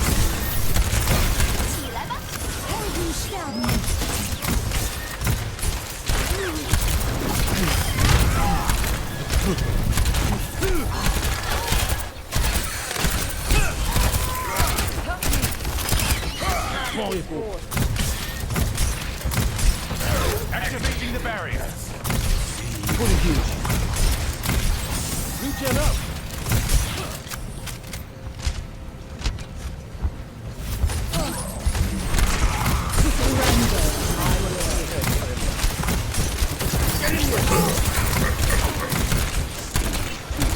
Get in the immortality field.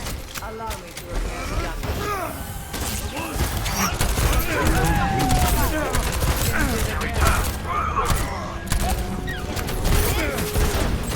Regen breath. What is that melody? Let them out. 冻着不许走。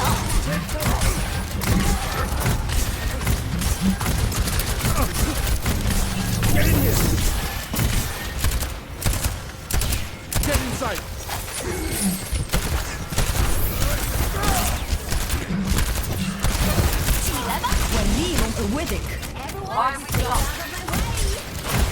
This will restore you.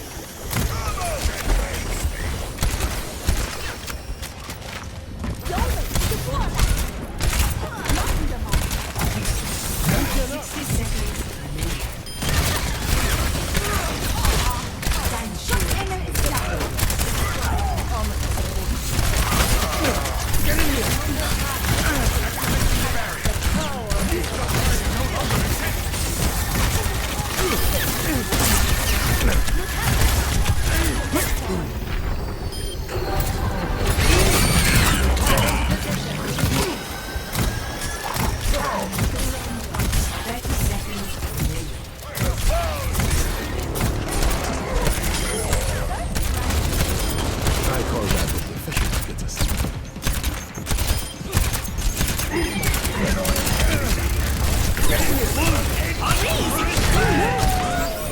Let them up. Our time runs short. Increase our efforts.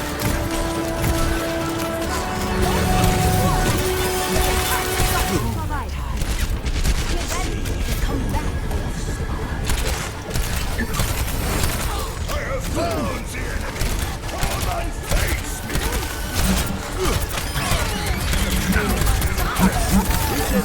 Observe the battle. Diplomacy big.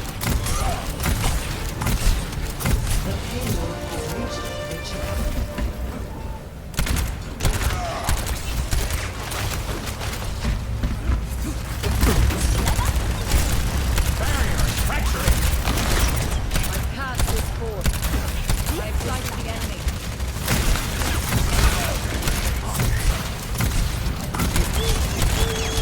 We're on the move. When you want to win.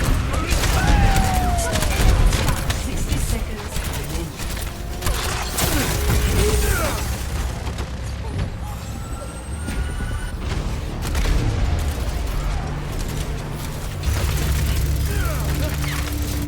The payload is on C'est the encore way. bon monde qui a veillé sur moi.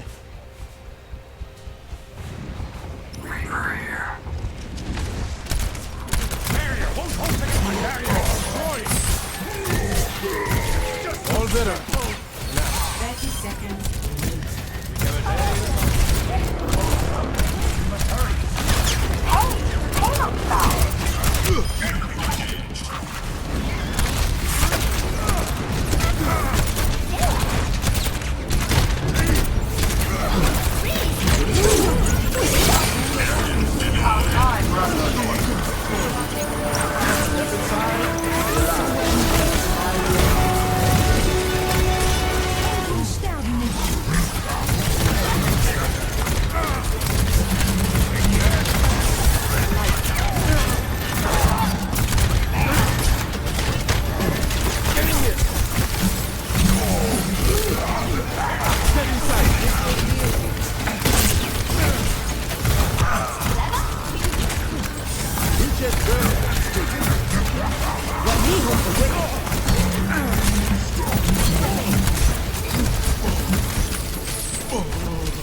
your defenses. Select your hero.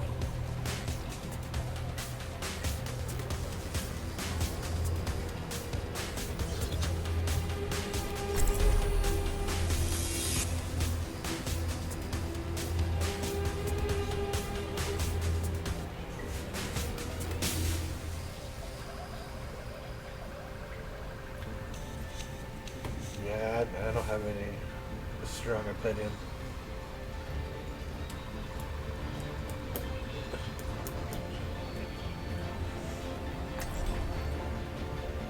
Yeah, Rissa always Come works. on, let's bring it together. The government here has such a medieval view towards Omnics. Attackers incoming in 30 seconds. I will simulate our upcoming mission to identify all possible outcomes.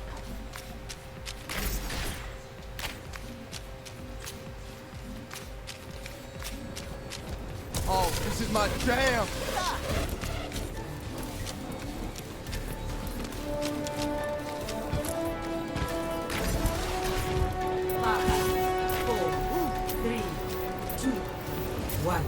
Attackers incoming. Defend objective A.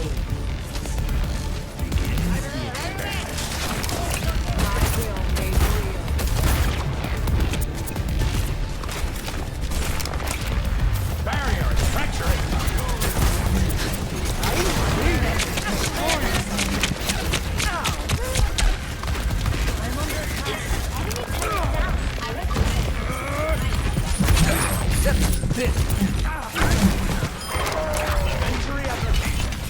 You feel that? Activating the barrier. Enemy turret within my sight. Enemy turret neutralized.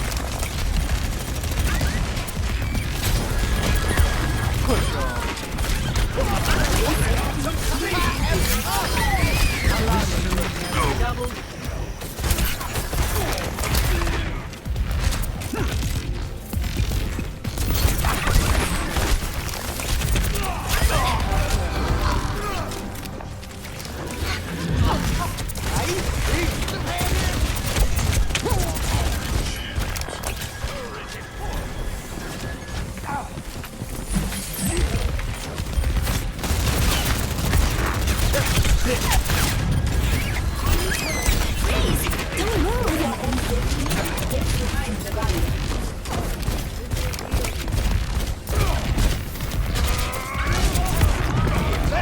Enemy turret no more. Check this out. I am on fire.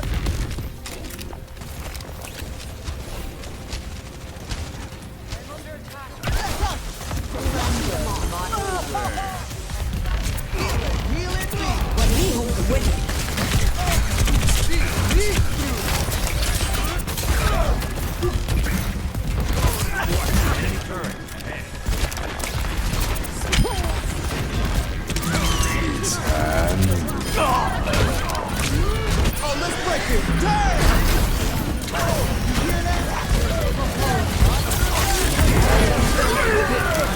Team up for special attack. Enemy turret down.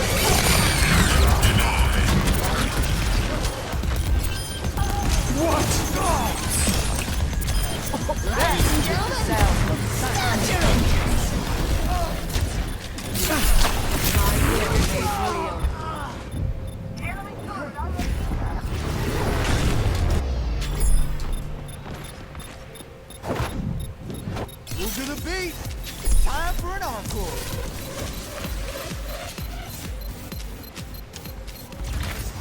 Objective lost. Stop the payload. This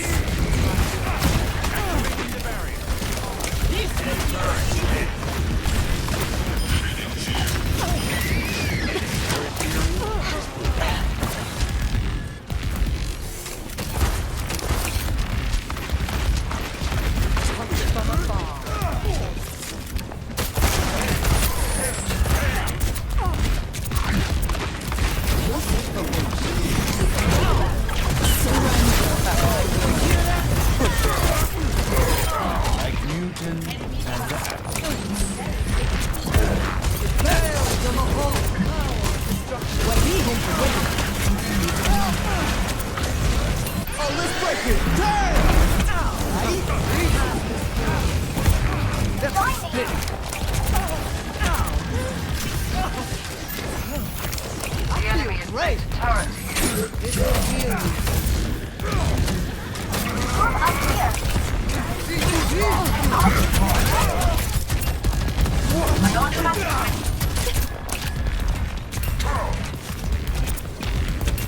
Freeze! Don't move!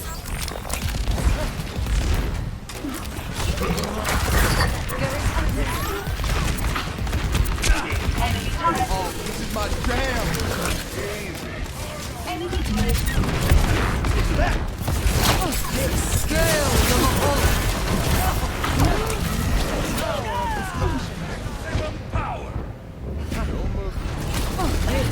Surrender to my will.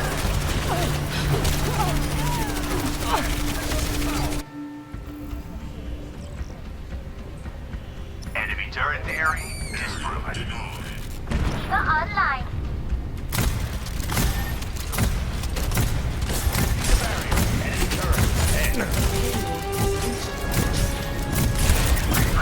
Get into position.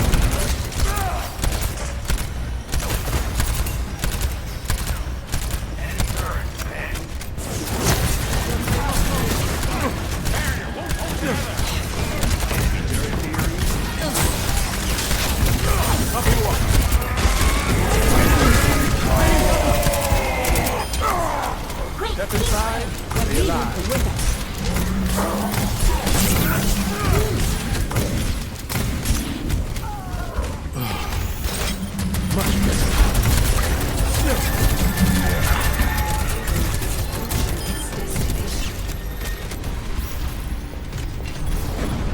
Light them up!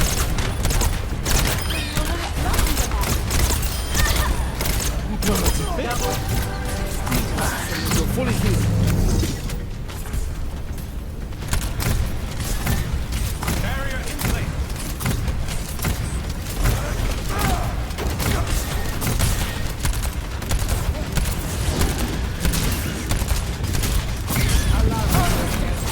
You all look like you needed some healing.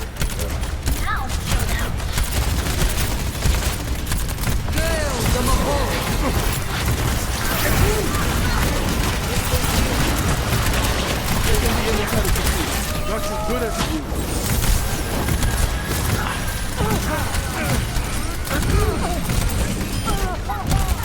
Get in there, Bob. I'm at fighting condition.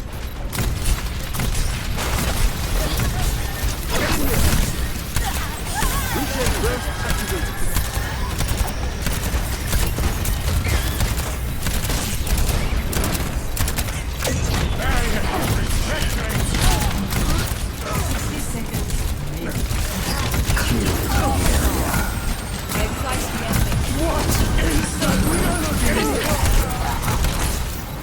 Let them out! Taking the immortality.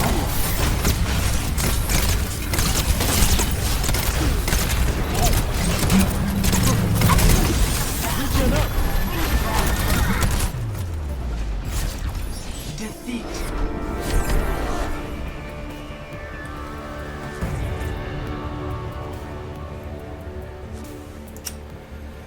Play of the game.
Oh man, I didn't even notice you.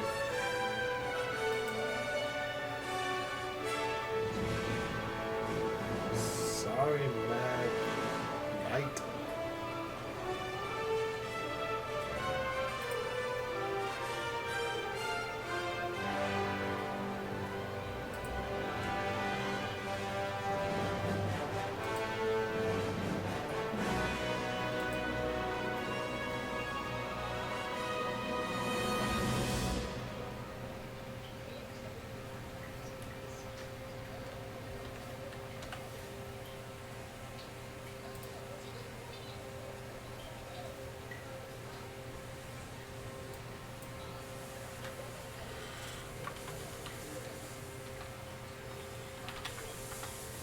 Pogo Cat said, "Let's see."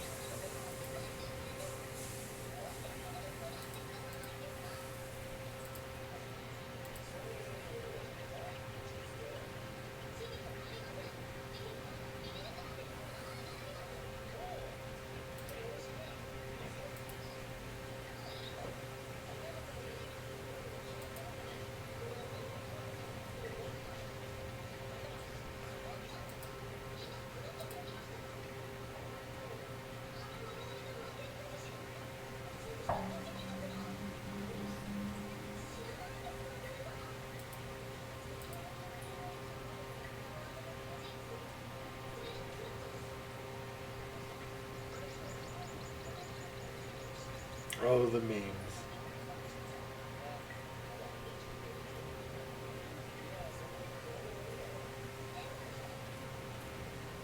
I got Eevee's and Lemons. So kind.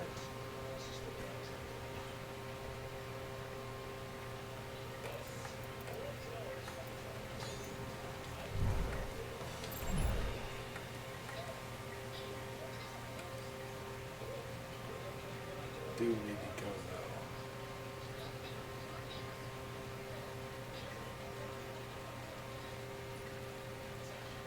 Thank you, Mad Knight. Thank you, Vibration Kimono.